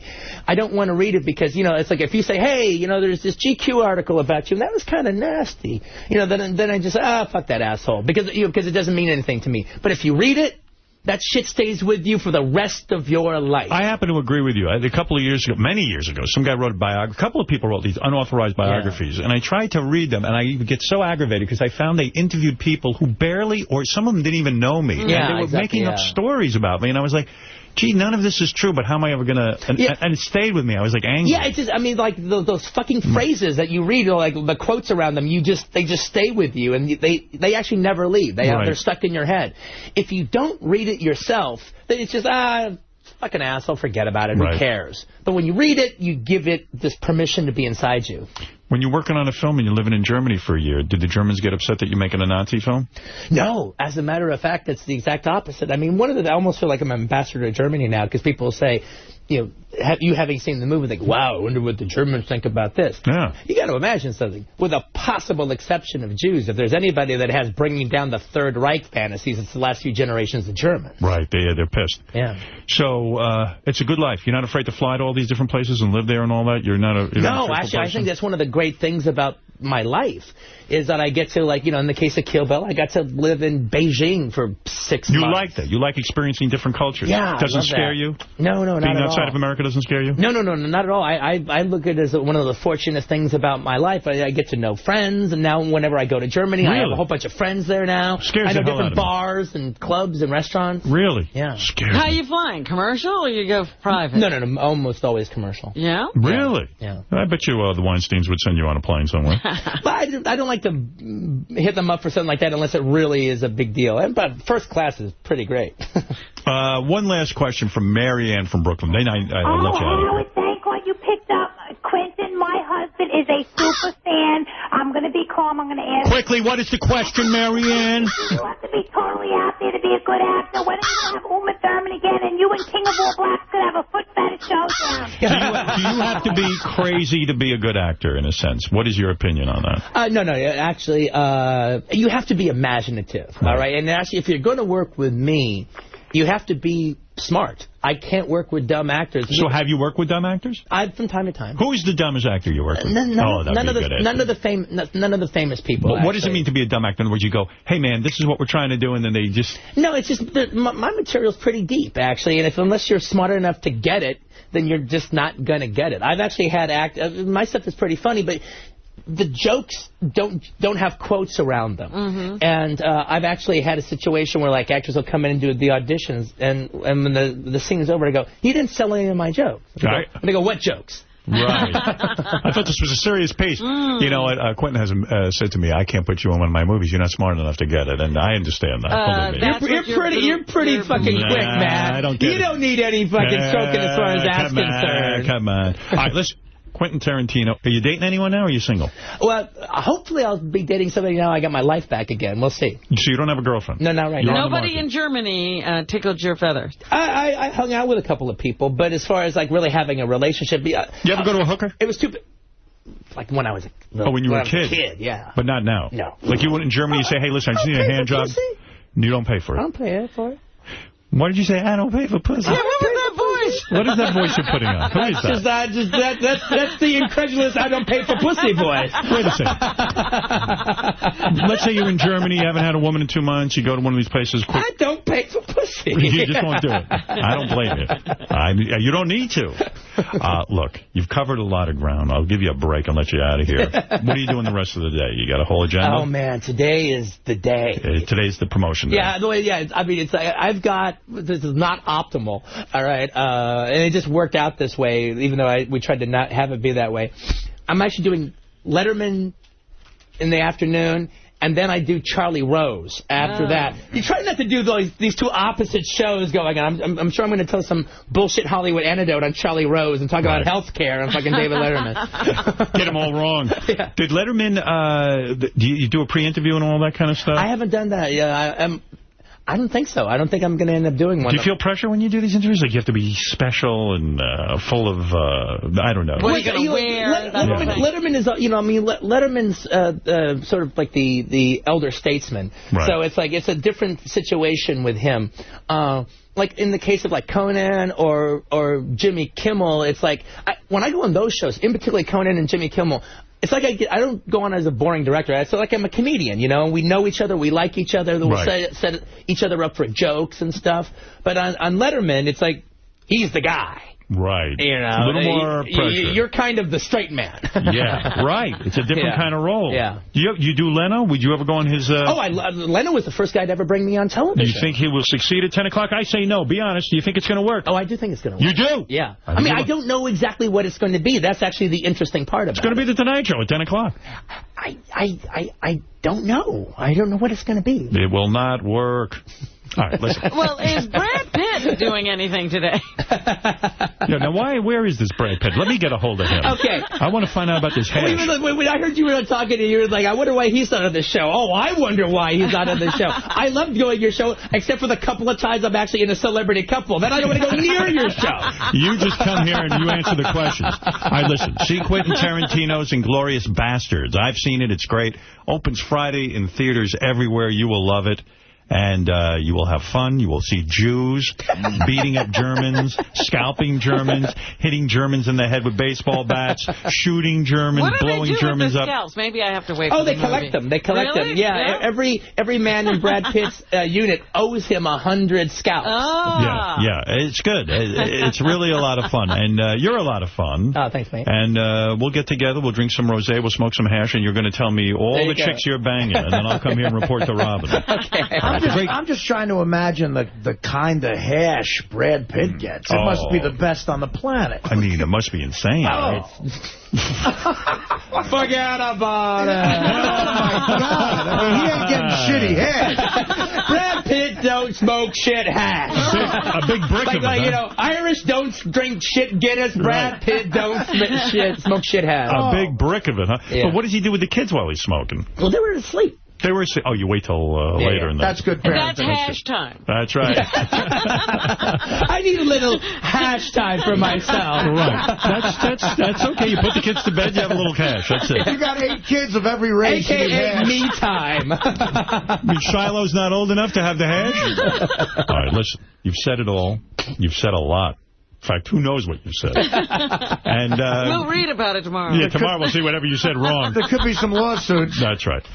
Listen, see Quentin Tarantino, Inglourious Basterds. Go see it. Check it out. I think you'll really love it. And we'll be back right after these words. Thanks, Quentin. That asswipe Casey comes in, and like right before I'm about to get back on mic, he asked me for $320 to pay for my lunches and stuff. Uh-huh. But his timing's, I mean... He does that all the time. He just... How about at the beginning of the... Craig, it's no big worry. Yeah, but, dude, ask me at the... I take care of whatever you guys tell me to take care of. But you can see I'm vulnerable. To get to you, though. That's the whole thing. So do it at the beginning of a commercial or ask me for it directly after the show. Yeah, but you don't like when I ask you after the show because you want to leave. But if you can't seem to time it at the beginning of a commercial break, then don't do it. Then you could actually do it. What do I owe you? $310. All right, hold on. 200, 250, 300. Now, what do I got? 320? You are a son of a bitch. K-Rock 200, 250. No, 250, 300. It's going right to the track. What do you need, 320 or 310? 310. Pain in the ass, man. I'm on the air. Stupid ass. Here, take that. I think this is how he saves for the rent. He's going to Belmont with it. He's so dumb. He's cutting a commercial back there for Scott. Uh-huh. And it's for the lobster commercial. Lobstergram. Lobstergram. So they say you can get succulent lobster or filet mignon. What does he say? So this idiot goes to Scott, how do you say that mignon? So Scott says, oh, you're pronouncing it right, mignon. Did he record it? Yeah. Oh, let me hear this. Send Dad an impressive gift certificate that will allow him to choose between succulent live Maine lobsters, exotic lobster tails from around the world, or how about tenderly aged filet mignon? Dick, you're an asshole. You don't say. How do you say it? Mignon? Filet mignon. That's how you say it. Moulignon. You're a douche. He's a douche. You want to f*** up that commercial? Mignon. How do you say that? Mignon. Filet mignon. That's it. Oh, you idiot. What college did you go to? WKU, Western Kentucky, baby. He got a 710 on his SATs combined. Come on. Listen to Scott all happy.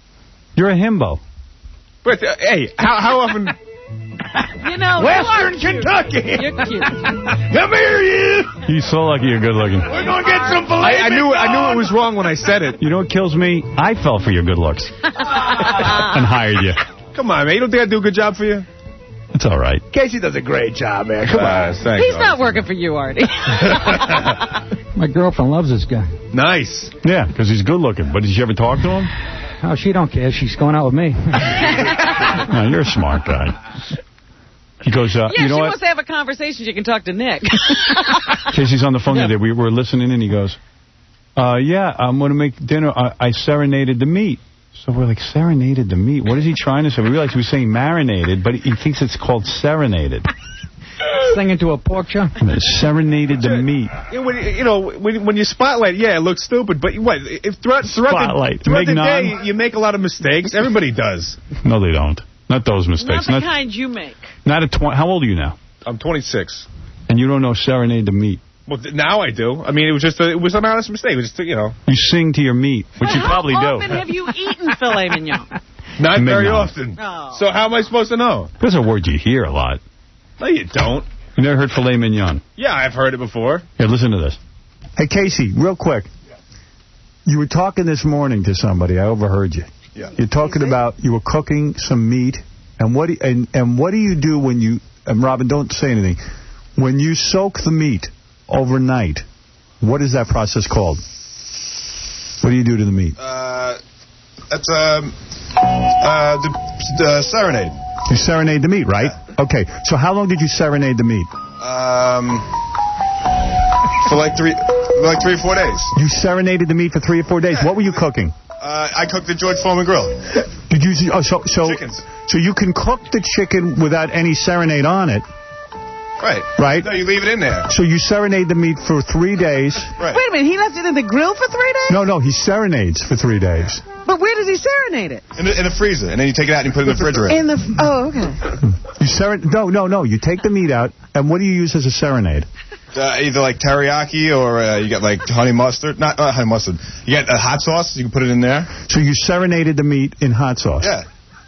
For 3 or 4 days? For 3 or 4 days. Yeah, what's wrong with that? Do you believe what an idiot he is? It was very difficult for me not to laugh. Do you know why you're an idiot? I held it in. This is what I'm dealing with. This is my staff. Do you know why you're an idiot? I'm sure you're going to tell me. It's not called serenade. Serenade is when you sing to someone. It's called marinade. So what? Same thing. Marinate the meat. It's just how you pronounce it. All right, get out. Oh, come on. They're 2 different words. What'd you get on your... Little did I know that he serenades his Mignon. How'd I known that? What do you serenade the Mignon in? And I love the way you just draw out my idiot remarks. I mean, you took like 3 minutes. I made a mistake. You took it into 3 minutes, like baiting me. Thanks. But you know what's really stupid about you, Casey? You defend your stupidity. Well, Rob, what am I going to do? I'm going to, I admit I was wrong. Pronounce this. You've probably seen this word written down. HORSDOUERVES.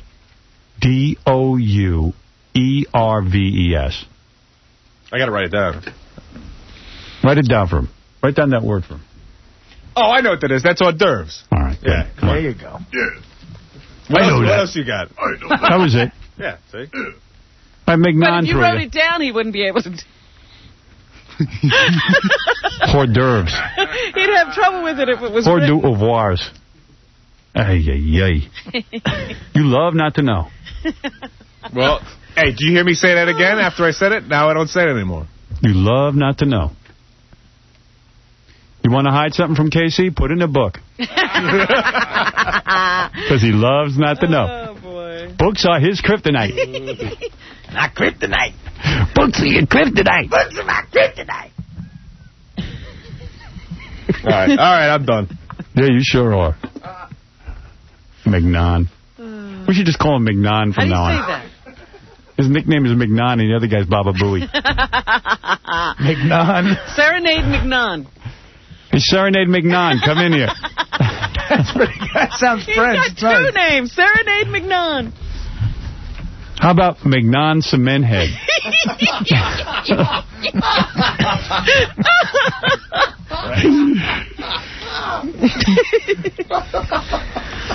Anthony, you're on the air. Oh, sorry, Anthony, you're not on the air. Go ahead, Anthony. Yeah, Howard, how you doing? Listen, talking about KC over there, huh? Yeah. I got his AOL profile up on my computer screen. Can I read it to you? Yeah. Okay, it says member name, KC, quote, 2 fingers in the air, 2 in my underwear. Underwear is spelled UNDERWHERE. Oh. Armstrong. He's trying to be funny, but AGRE. Here we come. Dude, you spelled underwear wrong. Underwear. UNDERWHERE. How do you spell underwear? Look, this is the profile is just something I was in college. It's like 5 years ago. Listen, in college, and you're now proud. he knows how to spell underwear. Howard, listen. Well, wait. Don't tell us. Tell us what words he misspelled, and let's ask him to spell them here on the air. Oh, okay. He spelled judging wrong. All right, how do you spell judging? I need a piece of paper. Come on, judging, dude. I do better when I write it down. I don't care what you do. You wrote this. J-U-D-G-E. No, there's no E in it. I love how he talks to him. J-U-D-G-E-I-N-G. Judging. It was close. That's how he spelled it in the profile. Unbelievable. Still spelling it the same way 5 years later. I got to, I'm not a good, dude, I'm not going to lie to you. I'm not a good speller. You don't have to lie. We're We believe trying you. to figure out what you're good at. I'm not going to lie to you. See, I thought you were lying to me. Spell underwear. Well, we just... Oh, yeah, we didn't give him the right spelling. We didn't. So probably what I did was in the last, where, you could spell it W-H-E-R-E or W-A-R-E. So which way do you spell it? Spell it now. I'm trying to envision the package. Spell the whole word. U-N-D-E-R-W-A-R-E. So you're retarded. He's trying to envision It's not like I don't know how to spell. I don't know why. Oh, you were looking at a package? Maybe you should look at a woman instead of a package. Howard, maybe this is being... Underwear. W-E-A-R. Oh, all right. Yeah. Howard? That's easy. But I'm not going to lie to you. You're not a good speller. Ask KC if he knows what an ellipsis is. A what? An ellipsis. What's an ellipsis? Get that. Ellipsis? You don't know an ellipsis, like Howard? elliptical will go around. So ellipsis. What's the sentence he's got? Okay. Make the sacrifice, comma, mutilate my face, and then he's got 2 dots, and then he's got the rest of the phrase. That's the Blue Mask. That's a Lou Reed song. It's a great song. No, we're talking about the dots. All right, listen. What does that have to do with anything? It's an ellipsis, douchebag. You don't know what an ellipsis is? And what are you doing? Looking at people's profiles. What do you got to do in your life? Well, I just... That's one point. Stuck out at me. What? That This jumped one out at you? out at me. I mean, look what it says. What are you doing? You got to go search my profile, you homo? Marital status, awaiting death, it says. Yeah. Listen, Howard, you want to hear his hobbies? Yeah. Okay, licking stamps, judging nude robot dancing contests, Yeah. and So watching funny. bananas get spots on them. Right. Funny. I started Y2K and I like pudding. Occupation, full-time sleeper, part-time death expert. Personal quote, make the sacrifice, mutilate my face. If you need someone to kill, I'm a man without a will. That's Lou right there. How old are you, Casey? I told you I was in college. All right, it's enough. It's making me sick. I'm losing more and more respect for myself as I listen to this. Because you read that profile and hired him. I'm not gonna lie to you. I'm no athlete. Hey, Howard, I was also the one I called John earlier about that douchebag Chauncey, and I mean, I can't believe that guy has no idea how to use hyphens, how to use commas. I know. And he's supposedly a journalist. All right, thank you. Every other word is misspelled. What is this guy, a professor? Yeah. Yeah, actually, He knows how to spell. He's an underwear professor. He knows how to spell underwear. He's a journalist looking at people's profiles. Well, I'm unemployed, man. I can't. Oh, yeah, no all wonder. kinds of money with that. What a grammar. surprise. All right. You'd be unemployed, too, if it wasn't for me. I know. And that's why I love you, bro. Thank you. Tonight on TV, NBA basketball playoff final game. New Jersey Nets at Los Angeles Lakers. It's time. 9-1, right? Yeah. Yeah. 9-1. The Nets are 9-1. That's what it is? Bet? Not bad. What are you going to do tonight, Arnie? I don't know. That's an interesting decision. Or maybe you'll watch Channel 13. Yeah. But I do have some Shaquille O'Neal talking about, what the Lakers need to do. And they don't need to do much. They say they... oh, God. No. That's Casey's friends. Right. Is it, huh? Hey, Funny this is as hell. Here's singing. Casey singing. What are you dancing to? I told how to do. Hilarious. He's serenading. I'm marinating. He's marinating. It's the Western Kentucky chorus. The school song. Gather your filet mignon. So they need some more broads in there. King of all blacks, yes. Yeah, Howard, Jason is pissed at me, and rightly so, because I didn't show up for the round table the other day, but I wanted to explain why I didn't show up. Let me hear. The reason was, it was my birthday, August 16th, and I didn't think I was doing anything for my birthday, so I told him a long time ago that I'll be there. I love coming down there.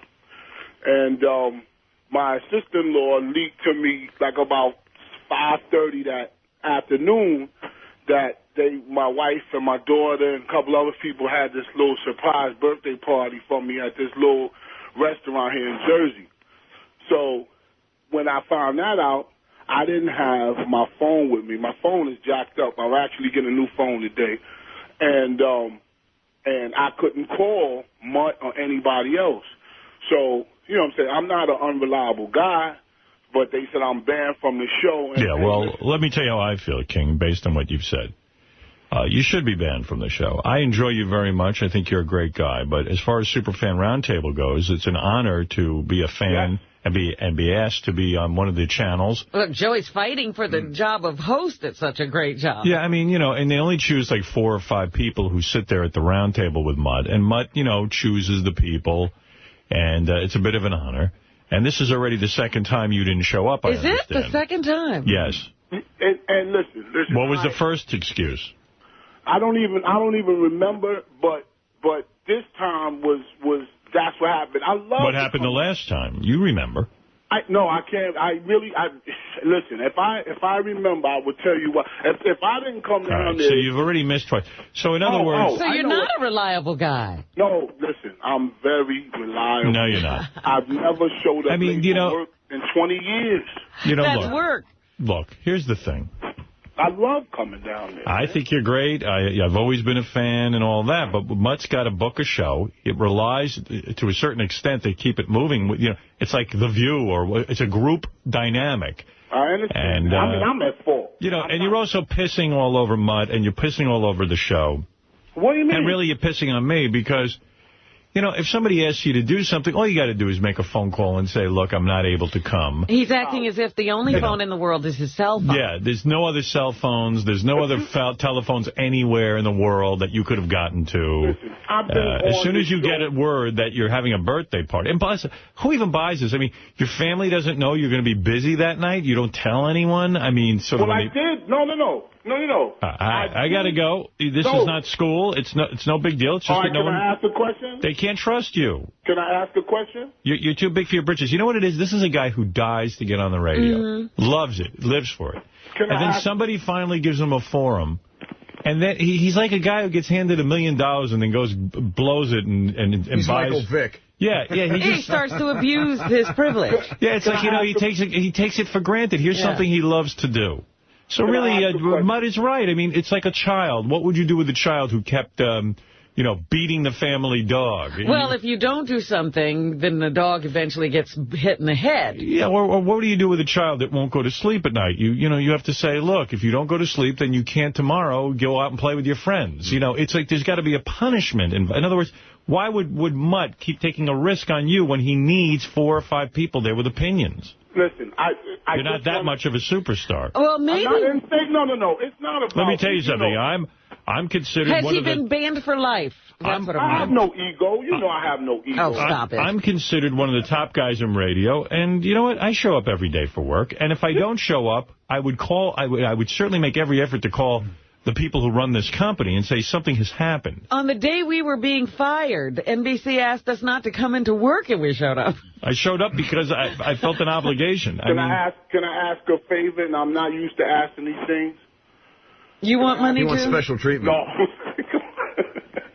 Do you want $900? Can I ask a favor? I don't need any money. Now, what I want to ask is that, listen, don't be hasty. Don't say hell no. Just, you know what I'm saying? I have nothing to do with this decision. It's up to Mudd. No. I'm just throwing it out there. I'm just throwing it out there. And I want to ask you one other serious question. For Christ's sakes, ask it. Just ask it. Come on. I got a fucking radio show to do. All right. I'm going to let you go. I'm going to let you go do radio. But, hello, I want to ask. Just ask it. Don't care. Listen, let me teach you something. I'm going to teach you about... One more chance. One more chance. I'm going to throw that out there. And it's another question I need to ask you. Oh, my God. I want to get this phone, and I want to get the one you have. I want to get the Palm Treo. Is it the 755 or the 700 you got? Hold on. How do you know the difference? I don't know the difference. Wait a minute. Here's what I got. He needs to have the exact same phone. All of a sudden, you give him the model number. I think I have the latest one. But how would I know? Where do I look? You look at the take out the battery in the back. The battery? Oh. I mean, like in the back. I got to take off the battery? I mean, it should say... Howard, why are you entertaining this? Why the fuck am I doing this? Is it silver at the top? Yeah, the battery says Palm. Oh, Jesus, I can't. Come on, baby. Motherfucker. I need it. Type 157. Does that make sense? No. That's the battery. Palm Treo battery mobile rechargeable.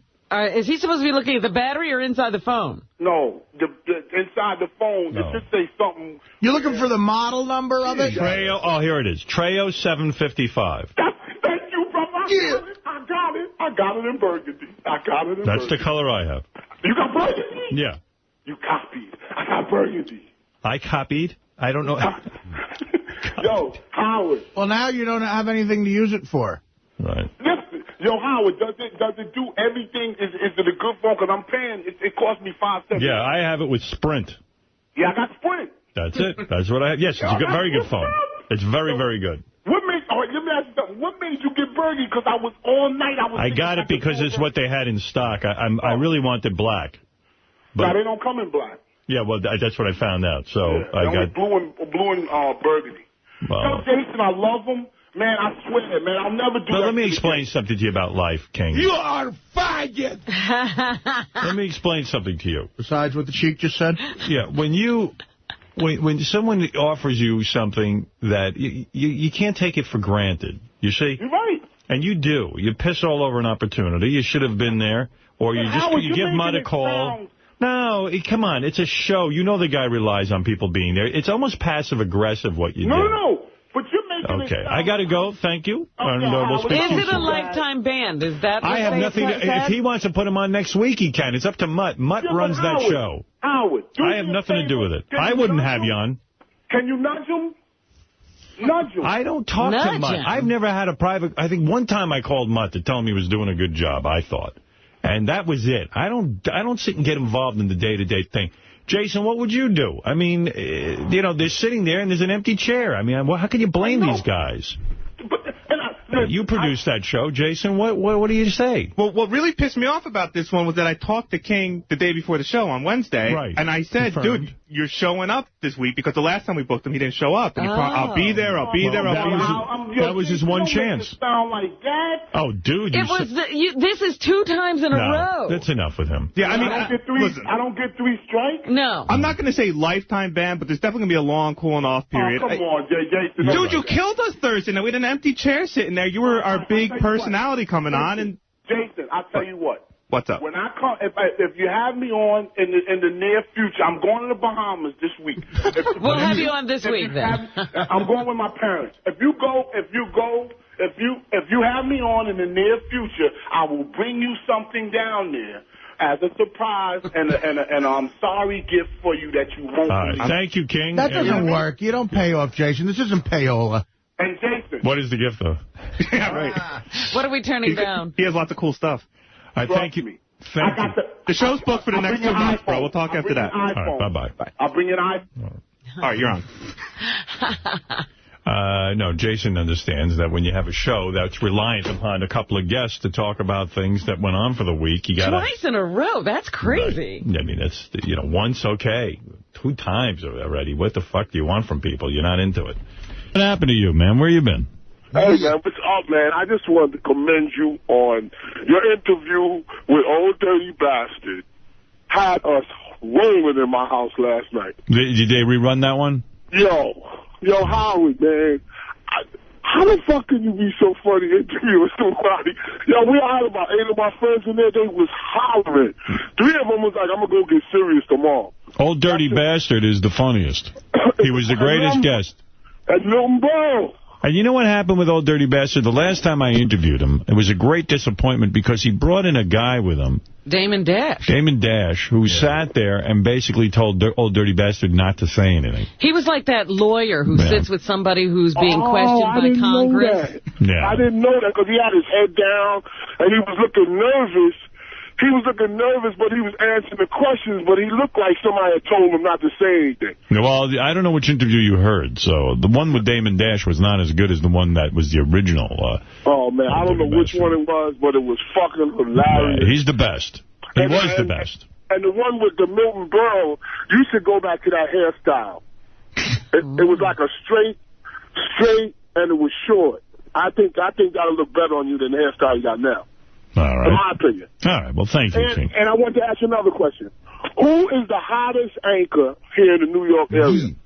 Very simple. It's a woman who works for ABC, and her name is... Liz Cho? Yes, Liz Cho. Well, who do you think it is? What do you mean, no? Who's hotter than her? She's like a freaking supermodel sitting there reading the news. She is hot. You know who I wake up every morning to about 4:30 in the morning? I turn her on in high definition. She is fucking gorgeous. All right, come on, give us the name. Darlene Rodriguez. I don't know her, but I know she has bad feet. Yeah. She don't have bad feet. She has good feet. I never saw her. What about Ernie Anastas? Huh? He's hot. He's still hot. He's been hot forever. And one more question while I got you on the line. If you do get married to, not if, I'm saying when you get married, you said I could be at the wedding. That was a long time ago. No, I lied about that too. Okay, and would she would you make her sign a prenup? If I got married, I would have a prenup, yes. That's not right. All right, well then you don't have to marry me. He's not marrying you. Sounds right to me, King. You loved her, you wouldn't make her do that. I'd make anybody do that. I think the marriage laws are ridiculous in terms of how they divide property. I think all of that should be settled ahead of time. Absolutely, for every person. And I'm not talking about people with wealth. I'm talking about anyone. You know who gets hit the hardest in divorce? Me? Police officers, firemen, garbage men, people who rely on a pension. The regular guy. The regular guy who's making 30, 40 grand a year. These are the guys that get wiped out. Paul McCartney loses $62 million. He didn't. Right. Heather Mills has said that there has been no settlement. 62 is not enough for her. No, it was an erroneous report in the World Report that she had agreed to a $63 million She should get settlement. nothing. Zero. Wow, she's clearly holding out for more. Yeah, good. She has denied signing off. Could you imagine? So what's the percentage of you going ahead with this? I'm not going ahead with anything. Robin asked me a question on the air, and I said that I would consider marriage. Yeah, and why is this so upset? It's like an Artie thing here. Right, sets me off. It's a hot button. It upsets me. And I wanted to ask you another question. Here comes Howard. Well, you ask questions and then you don't want the answer anyway, so why do I bother? I already know the answer. Go ahead, just answer. Well, then just ask questions. All right. Now, how do you keep your relationship fresh? Because I got my relationship fresh too. But how do you keep it fresh? How do you keep it fresh? All right. What other questions you want? I mean, why would I answer that? Yeah, because he'll start asking another question. All right. Would you rather be blind or bald? Huh? Blind or bald? Yes. Bald. Or going bald. Bald. Yeah, why? Because you couldn't see it. Okay. One more question. Why would you ask questions and not want answers? This is the most bizarre phone call. No, you have to answer this. You said you had 2 cars. What kind of cars are they? I'm curious. I told you. I got an Audi and I got a... you got some kind of truck, right? I got a truck. Mercedes truck. I thought you got rid of the Audi because it was flooded. Yeah, no, but Wayne Siegel over at Legend Porsche Audi got the car all fixed up, and it's been running great. Yo, Howard, you got to be fucking kidding me. All that money you got and you went and got the car repaired? They put a brand new engine in, yeah. Yeah, I did. I don't believe it. Yeah, what do you mean? Because when it runs out of gas, I go and buy a new car, too. That's what I should do, right? All that money. Why should I bother refilling? Why not just order a new car full tank? Every time I run out of gas. I mean, what do you mean? You got it like that. The car was covered in my insurance. You wouldn't do this shit. No, that's crazy. Wayne called me up and said the car it's got 3,000 miles on it. I can just throw a new engine in there and it'll be fine and brand new. And I love the car. Why would I get rid of it? He didn't try to sell you a new car? No. In fact, he said to me, if it was up to me, he said, I'd sell you a new car, but this car is so good. He's a very honest guy, and he just said it would make sense. You love the car, and why would you get the car is like brand new. If you put the engine in once, King, and it's working, well, I can see if you continue to have issues with it, but if it's working, what the fuck? It's working great.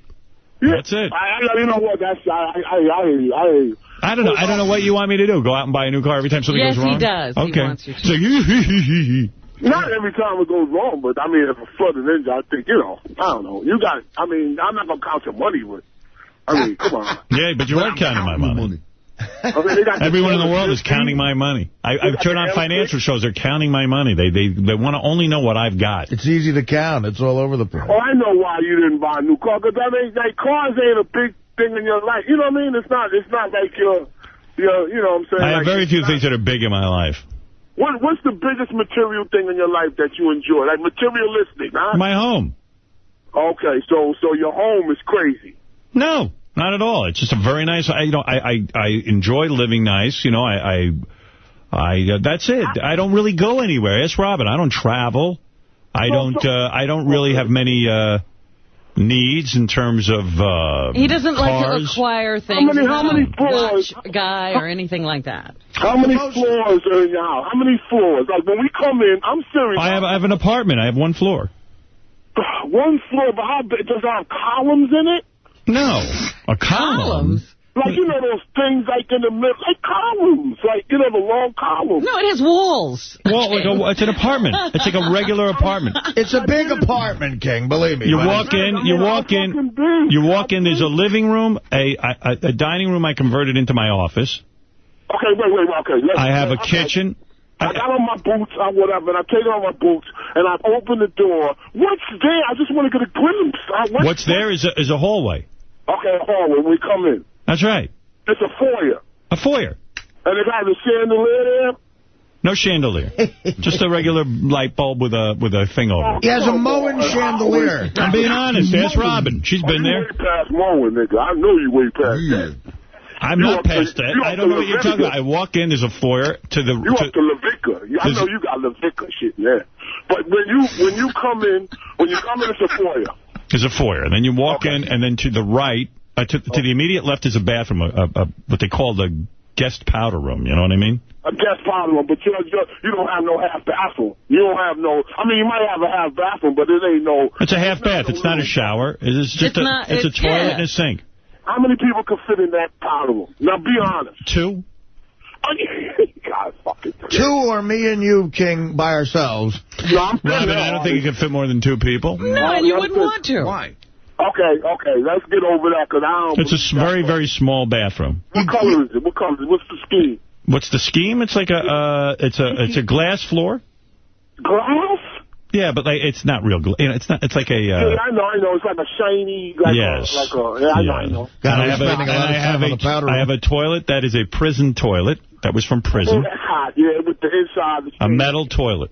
Yeah. Okay, which was a mistake because it's very hard to get a seat cover. They don't give you seat covers in prison because people rip them off. You don't need that. That's the real shit. Of course you need a toilet seat cover for women who want to sit down and piss and shit. You know what they do in prison? They have, it's almost like, you're right, you can't take it off. Right, you can't do anything with it. So I thought it was raised cool. a little, so it's like a compromise. I thought it was cool getting a prison toilet. The problem was there's no seat on it, so it ruins the whole look of it anyway. I had to get a regular seat. So it was a dumb idea. But I would say, King, I would say Howard doesn't lead an extravagant lifestyle at all. I'd say the most extravagant thing he does is probably the limo thing. You know, driving in a limo. That is something. Other than that, it's not really that crazy. Like until we go up to the Hamptons, then it gets crazy. Well, he's got a house, you know. I mean, a lot of people have that. I mean, guys who work and make decent money can buy a second house, and that's something I invested in, like Artie. I mean, I'm not saying it to be. I can't get a second house. I'm thinking of renting out my apartment this year. Well, you know, your second house is right next door to your first house. When the Freedom Tower. That's what I'm trying to do. When the Freedom Tower. I don't have a view of the Freedom Tower, I got to admit. Freedom Tower. I'm glad you said that. Once that Freedom Tower goes in, I'm going to be rolling in dough. Come on, Mr. Gutrock. Ka-ching, ka-ching. I ain't selling yet. Talk to me then, guys. When they break that ground, I'm throwing a party. I'm J. Paul Ghetto. Was your apartment worth more when the Twin Towers could be seen? Well, no, it's but not just because of time. I bought it 5 years ago. They got it at a marina. I've done very well, actually. So you're saying the Freedom Tower. But now it's a shitty time to sell, they're telling you. Yeah, it is actually a bad time. So that's another reason I want to wait a couple of years. So now, Howard, getting back to you. Let's get back to his place. No, I want to ask you something, Artie, because I think... No, there's a powder room to the left, and you walk in straight ahead, and to your right is a living room and an office, which is basically my dining room. That's on the left side. On the right side. On the right side. Living room. Well, the living room's in the middle. On the right-hand side is the office/dining room. Yeah. And then in the living room, I have a little dining room table. And then I have my kitchen, and I've got a bedroom. Well, what about the bedroom that you fixed up for your daughters? Remember that? And then when you walk in, to the right are 2 small bedrooms, you know, that my daughters use. Beth uses as an office. And then I have a little kitchen off there, and that's it. And the windows, all right, you ever That's see the whole apartment. I don't know what to tell you. I don't know what the fuck you think's going on. I can't. I just really can't. I know you got to be modest. You're a modest guy. You're not like, you know what I'm saying? You're not like, I got this and I'm not looking to I'm very happy. I don't know what more I'd want. What kind of kitchen is, I mean, It's a very nice kitchen. Okay, is there a meat cutter? I mean, a chopping block? I mean, an island in the middle of? No. It's a very small kitchen. It's in fact, you can only stand one person at a time. Yo, man, that's what I have. It's New York City apartments don't have big kitchens. Yeah, but you can have a fucking... What could I have? Where would I go to get this? Where am I going to get some... First of all, I can't go to a co-op. Let me tell you my problem. I can't go to a co-op. I'll solve your problem. Go ahead. A co-op will not accept me. They feel that I am, they think I'm Tommy Lee or something. Meanwhile, I sit on my condo board and stuff because I'm the most responsible human being in the fucking place. And let me tell you something. I am a model citizen when it comes to living somewhere. In fact, I'm the guy who complains if it's noisy. I like nice, quiet building and people who behave themselves. But a co-op committee takes a look at me and they figure, well, here's Tommy Lee. There's going to be, party central. I understand that. I got assholes who all party and you hear loud music and all this bullshit. They don't understand they're living in an apartment building with other people. But the fact of the matter is, I'm a very, listen, I'm a solid citizen. But these co-ops would be afraid of me. So I'm not going to go apply to a co-op where they could reject me. I don't want to be rejected. I'm not in the business of being rejected. I'm too fucking good for you.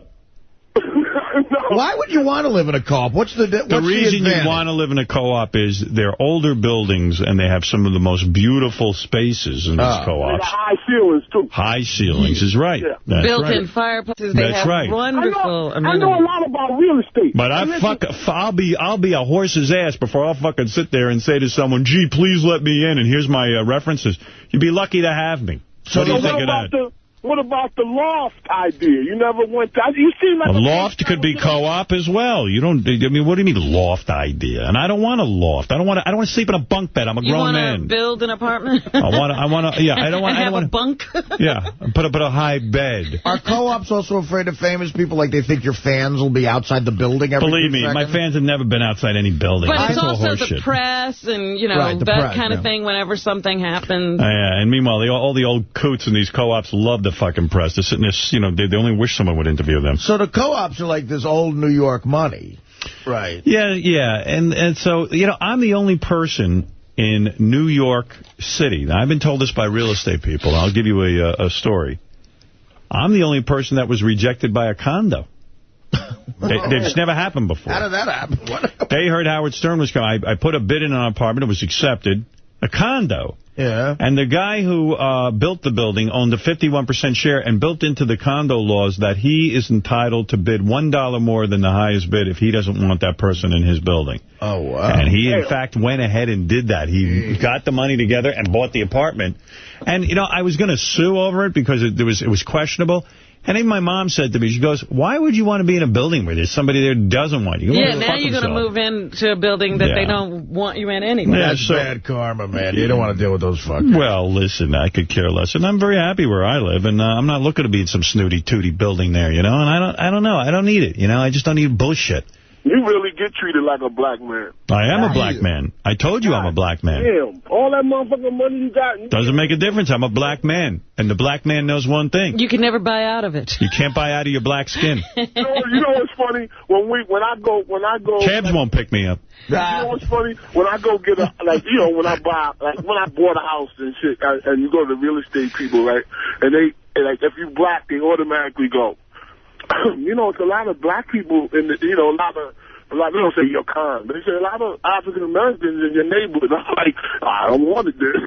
You don't even want to live with African Americans. No, but it's funny how they draw you to that. Very hard to be a black person and go with a real estate agent. I don't care what you tell me. It's got to be tough because they're thinking, I don't know. Well, that's why they now have that pre-qualified thing. At least they know you can actually buy the apartment. Right.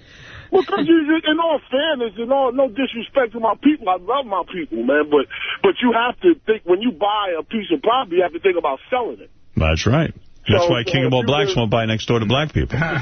I mean, no, it's not a race thing. I mean, it's a race thing, but it's a business thing too. But as long as people like you keep buying into that, then then it's always going to be a stigma to live near a black person. But there are black people that you can live next to. The type of guys, the black guys that don't have. What if nobody was willing to live next door to you as well? Then you'd have a problem. Yeah, you could start the white flight from a neighborhood. Let me tell you, I'm sure a lot of people thought about selling once you moved in. No, because I keep quiet. There's no police activity. Nah, but you're still a black guy. They had to wait to see that happen. They could have seen your skin and just run. But when my friends that came over last night, they was looking crazy. But they loved your show, and they loved... Well, I'm glad. Thank you, King. I love you, man. I love you, too. I want to see that fucking apartment because I know you love it. Look, King, it's a real nice apartment. Take my word for it. Very nice You know apartment. what, King? You'll get there when Sal gets there. Yeah. In fact, you'll be there before Sal gets there. I guarantee you that. I tell you one thing. If I became your apartment, I ain't the type of guy to be like, ooh, like, oh, you know what I'm saying? You know, come on. Yeah, yeah. You don't sound like that. I don't know. You would keep it together at least while you're there. Yeah, I understand that. You know what, King? From your interview, you know more about the apartment than I do. I've been there like 3 times. My parents got a fucking heated driveway. You know what I'm saying? So Yeah, I've seen that. I've seen that. They have that. The snow melts on that. You ever hear of that? Yeah, they wire the driveway. That's what my parents got. So I ain't going to be up there googling, goggling, but I'll be like, damn, this shit is hot. You know what I'm saying? Yeah, but you might be very disappointed, honestly. All right, thank you, King. All right, one more thing. Do you have any Oriental rugs? You got that. That ain't nothing. I don't have a rug. I mean, I have a rug, but not Oriental rug. I got to ask Beth. You're the fucking hired. All right, I love you, man. All right, bye. What am I lying about? Am I lying? No. Yeah. I don't remember an Oriental rug. Oriental rug. I don't know. The fuck am I gonna No, do he has that? real Orientals lying on. Yeah. Now that. And I put when I want to get rid of my rheumatism, I put my feet on them. Well, Robin, have you ever had a weird experience with a realtor? Sure. Oh, I was with him. Yeah, he was right there. When Robin and I first moved to New York, Robin came to NBC. You know, everyone knows the whole story about how she came after me. So I forget what, but Robin was looking for apartments. And I said, hey, let's go look for some apartments and stuff. And my ex-wife and Robin and myself, we went out looking. And I got to tell you something. I got very angry. Very, very angry. It was a very upsetting experience. Well, I felt Robin was sort of turned down at a few places, for lack of a better word. Well, actually, what it was they weren't taking me to reasonable places to live. Yeah. They were taking me to really... you would have to build the apartment. Yeah. We would go, the cabinets would be sitting on the floor. Oh, my God. And I looked at them and I said, you want me to pay for this? Oh. And that's all they were showing us. And then we finally found this, and Howard said, look, you know, all right, bottom line it for me. Is this happening because she's black? Right. Yeah, I called the woman, and I said, I got to know what's going on here. I said, I don't want any horse shit. I know that sometimes when you're looking for places, sometimes legitimately there's no good places. There's no places. But I said, come on. I said, this conversation goes no further than the two of us. The fuck? I mean, am I wasting my fucking time here? I mean, I'm getting upset. And what did you say? Well, legally, I can't comment on that. Legally? Yeah, remember? The whole thing. Yeah. You know, because if, God forbid, I was taping her or something, that's the end of her career. Right. But then there was this, we found a guy, and he was like, look, I'm going to handle this for you. Right. Somehow he handled it. Yeah, we have to, like, Robin's a grown woman, and I got to find out why she can't get an apartment. She had the money. It was just unbelievable, you know, and Robin wasn't famous, and I wasn't famous, so it was like a case of, you know, being treated like how everyone else gets treated. And it was shitty. It was downright shitty. And you know what? I know that whole thing because I saw it happen growing up. One black family, the real estate people put in one black family in the middle of a block. It was called blockbusting. Right. And then I saw my community change from all white to all black in a matter of a year, under a year. People ran out of there like it was like it was the on Holocaust. fire. Yeah.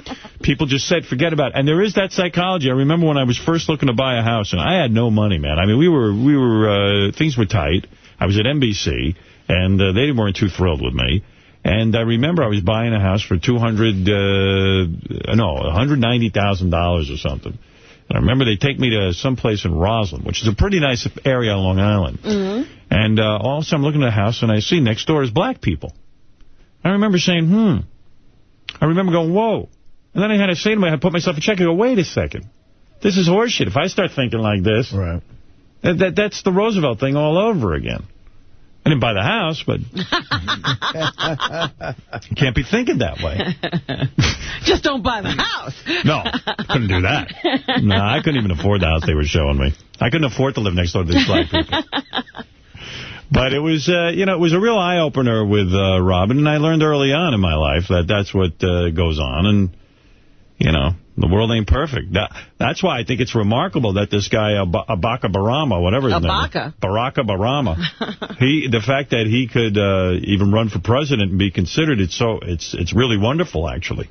And even Hillary Clinton as a woman. Meanwhile, I was reading a story in the Times this weekend about a black guy who was elected to mayor in some town down south. I should get the paper so that everybody doesn't say she got it all wrong. But they put a for sale sign on his house. Right. Like people just came in the night and put a for sale sign on his house. Oh, that's kind of fucked up. And then they shot through the windows. Like you could see the shattered glass where, the people, and it's not a big town. It's like, one of those towns of like 2,600 people or something. Yeah. But he was elected by 56% of the population. There's just some people who don't want him running it. Bobo, you're on the air in Lindenhurst. The next man makes a move, the nigger gets it. I'm sorry, but you're really becoming Jackie the landlord. Fix my pipes, my toilet's backed up. I'm telling you. Hey, what? I don't know. He's talking about the landlord situation. The landlord, before you know to be calling the show, that you have to, fix his pipes. All right, thank you. But listen, hold on a minute. Howard, tell the story when you used to go with Dice. What a nightmare. I'm not going to tell. That'll be on Massive Tape Theater. Tell the story. Fucking 4 hours. Mark, you're on the air. Howard, I'm going to play idiot psychologist for a moment. He's like Frank Smiley over at Conan. Tell the story about... He's segment producer. Yeah, you're going to tell that pig story, right, Artie? You got it. Sure. I'm on it. Whatever you want. I'm desperate. Mark, you're on the air. Yes, remember what you were saying the other day about your relationship with Fred and how he means so much to you that you're not comfortable with it? That's right. Do you think maybe Artie's issues about his dad and his respect for you and your opinion is why he gets so irate when you just try to impart a little wisdom on him? Well, Artie's a little bit, he doesn't like to be told what to do. Artie's going to do what he's going to do. But I happen to have good advice. But, listen, it's like, a family member giving you good advice. Sometimes you don't want to hear it. Well, it's like the grandparents he doesn't want to hear from. But what is my history with getting irate? It's not something I do on a regular... Well, you might not, you don't always go I try to help you with Dana. You resented that. Ooh. I try to help you with the apartment. Some of these big life issues. And the psychiatrist, a lot of things. But you then vent on the wrap-up show. You don't even vent here. Yeah. No, I just vented. Vent here. Yeah. I'll try to vent here more often. Right? And even this morning, by 6:05, Artie really watched the tape. By 6:05, he was disgusted and wished he was home. Yeah, well, he was ready to leave the show. They played the tape from the wrap-up show, which is another excellent tool we have since we came to Sirius. That starts the blood flowing immediately. Right. And if you're exhausted commuting to work when it's only 5 minutes, that's how are you going to commute from an hour away? Don't say that to Artie. He doesn't want to hear it. Yell at you. He gets mad at me. He's going to get mad at you. He's going to walk off. Get a nice place in the Hamptons or a big fat space in LBI and go there on the weekend. Yeah, and put some of your shit over there in the weekend house. Sir, could you submit all of your suggestions in writing? The guy's making sense. Not to Artie. No. What is it, Flow? I got a great piece of tape for you. I can't resist. You got to go to Gary Preview page 1. So Sal called me from Penn Station. He ain't coming in. Oh. But he didn't know he was being recorded. This is just he throws up and everything. Oh. Where is this? It's in yellow at Gary Preview page 1. Up on the phone. Now that's really showing your sick. See, that's a real good sick call. Yeah. I'm throwing up. It's a home. We told you. I know. I'm sorry. I got up the train. I thought oh, my God. All right, just go on. Hello? Yeah. I got to go. Tell me, you okay? No, I'm not okay. I'm in Penn Station. I don't know what the fuck to do. Where are you right now? You're throwing up in Penn Station? I'm throwing up in Penn. Like right in the middle of the Penn Station, or you at least near a way on the platform in a garbage pail. Are people looking at you? Yeah, they just went up the stairs. I just got off the train. I go, I'm in the clear. And all of a sudden I started throwing up, and now I'm fucking puking here. Maybe it was something you ate. I don't know. I don't know if it is or I got the stomach bug. Jesus Christ, guy! I just farted and shit myself. Oh my God! What are you gonna do? I don't know. I gotta get on the train out of here or something. I don't know what to do. I'm gonna throw up on the train. Well, just you stay near one of the bathrooms.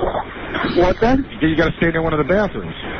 Yeah, I'm going to right now. I can't believe it, guy. I just shit my fucking self. Oh, my God. All right, I'll talk to you later. All right, bye. All right. What a mess.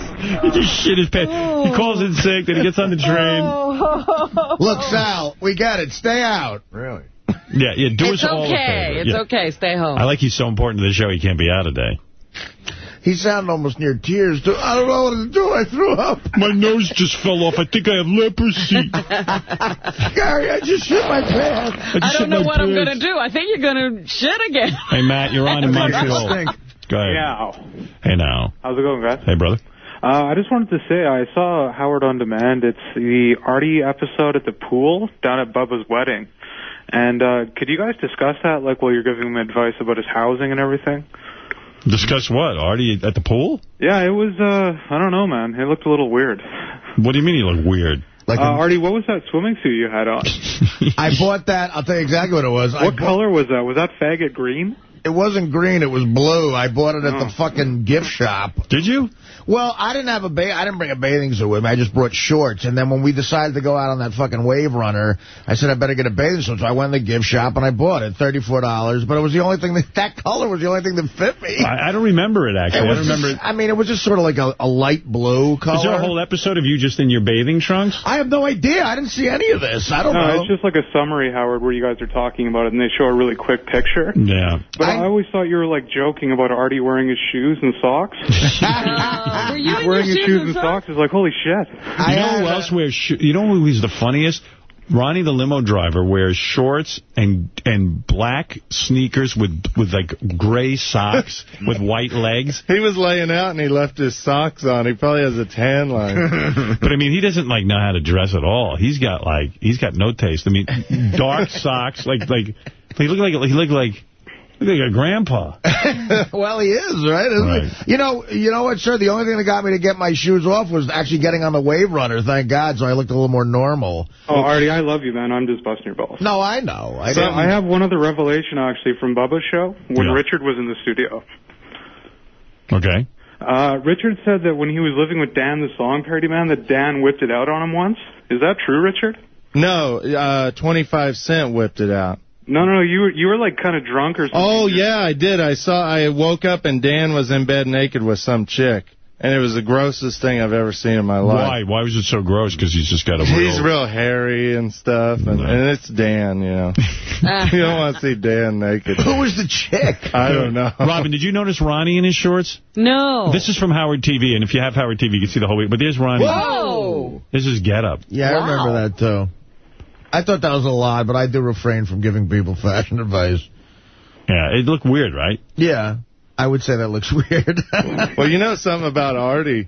Artie didn't even bother to take his tighty-whitey underwear off when he put his bathing suit on. Yeah, because you had underwear on with your bathing suit? I put them on in the gift shop, and I walked out of the gift shop with them on, and she had to take the tag, because I went right to the wave runner. Why didn't you go to a bathroom and just take off your underpants? I don't know. I was too... You can tell that you didn't really check, actually. At this weight, the least about bending over, the better. Did you have netting in your bathing suit? Huh? Was there netting in the bathing suit? Yeah. So you had netting and underpants on? Yeah, the net was catching his underwear. Because I must have been real comfortable. And that was literally just to avoid bending over another time to take off the fucking underwear. Because I climbed on the wave runner and I looked down and there's that huge crack with like tighty-whitey underwear on. That was the other thing, too. Richard's behind me on the fucking wave runner, and he's pulling up, like, way close. I'm going, Rich, man, not even as a joke. Don't, like, get a hard on or anything. What do you mean? He was sitting on the back of your wave runner? He was with his arms around you? We had a two-seater. Oh. It wasn't like a one-seater where you Did he pop a rod? Well, I said, Rich, don't even fuck around. I don't know if you're capable of getting a boner right now. And if you do, just as a goof, you're going in the drink. Yeah, you're going to drown him. Yeah. Did you get a boner? No, I tried, but I couldn't. You should have come on Artie's back. Imagine you just, like, sort of spontaneously came on his back. I should have started pleasuring myself. You'd be like, hey, Artie, it feels good, all these vibrations, and my penis is against your back. Oh, my God, I can't even think of that. He shot his load on your back. That'd be better than the chest. Like, hey. Artie, my load's caught in your hairs on your back. Like, hey, Rich, isn't this great? That would have Good. Because he was even joking around. He goes, hey, man, this feels good. I'm like, don't even fuck around. It's just the two of us. There's no cameras. Let's just have a good time on the way. Smelly fuck. Yeah, and I'm wondering when's the last time he showered. Well, I was in the pool, so it was good. All right, the pool. He cleaned off in the pool. The pool's clean. You're fine. Great. You know why I didn't want to go in the pool? There's like Richard in there getting clean. Yeah. Yeah, he's taking a shower. A monthly shower. Yeah. All right. And I'd like to request cameras next time. Yeah, well, we're going to, I hear that's a pretty good special. I haven't even seen it yet. I got to take a look at it. Wolf, go ahead, and then I got to take a break because it's been an hour and 15 minutes. Go ahead. Hey, now, Howard. Hey, now. Wolfie and Philly. Hey, man. Hey, I just wanted to say thanks again for last week. I had a great time with the tour of the studio. Everybody was... Oh, Wolfie. Yeah, how you doing, brother? Good, doing real well. Bob Wolf, right? Yeah, definitely. Yeah, I know. Just had a question for Artie. In terms of his weight, has he ever actually eaten while taking a shit on the toilet? I bet she has. No, see, I'm a type of guy, I skeeve that stuff. I piss sometimes when I'm sitting there eating. Like I'll sit down and finish what? Yeah, like if I'm eating like an apple or something. You know? Oh, no, I've never done that. I skeeve that shit. Yeah, it's really weird because you start thinking, gee, everything's going in and coming out at the same time. No, I don't think that at all. How about maybe just like drinking a Pepsi or a Coke? You ever done that while sitting on the toilet? Drinking something like water? A beer? Yeah. Well, have I shit with a drink? You know what? I've taken a shit with a jack of water in my hand. Absolutely. Oh, that's nice. It's kind of gross, don't you think, Artie? Oh, don't bust his balls. We all do gross shit. All right, we're going to take a break. And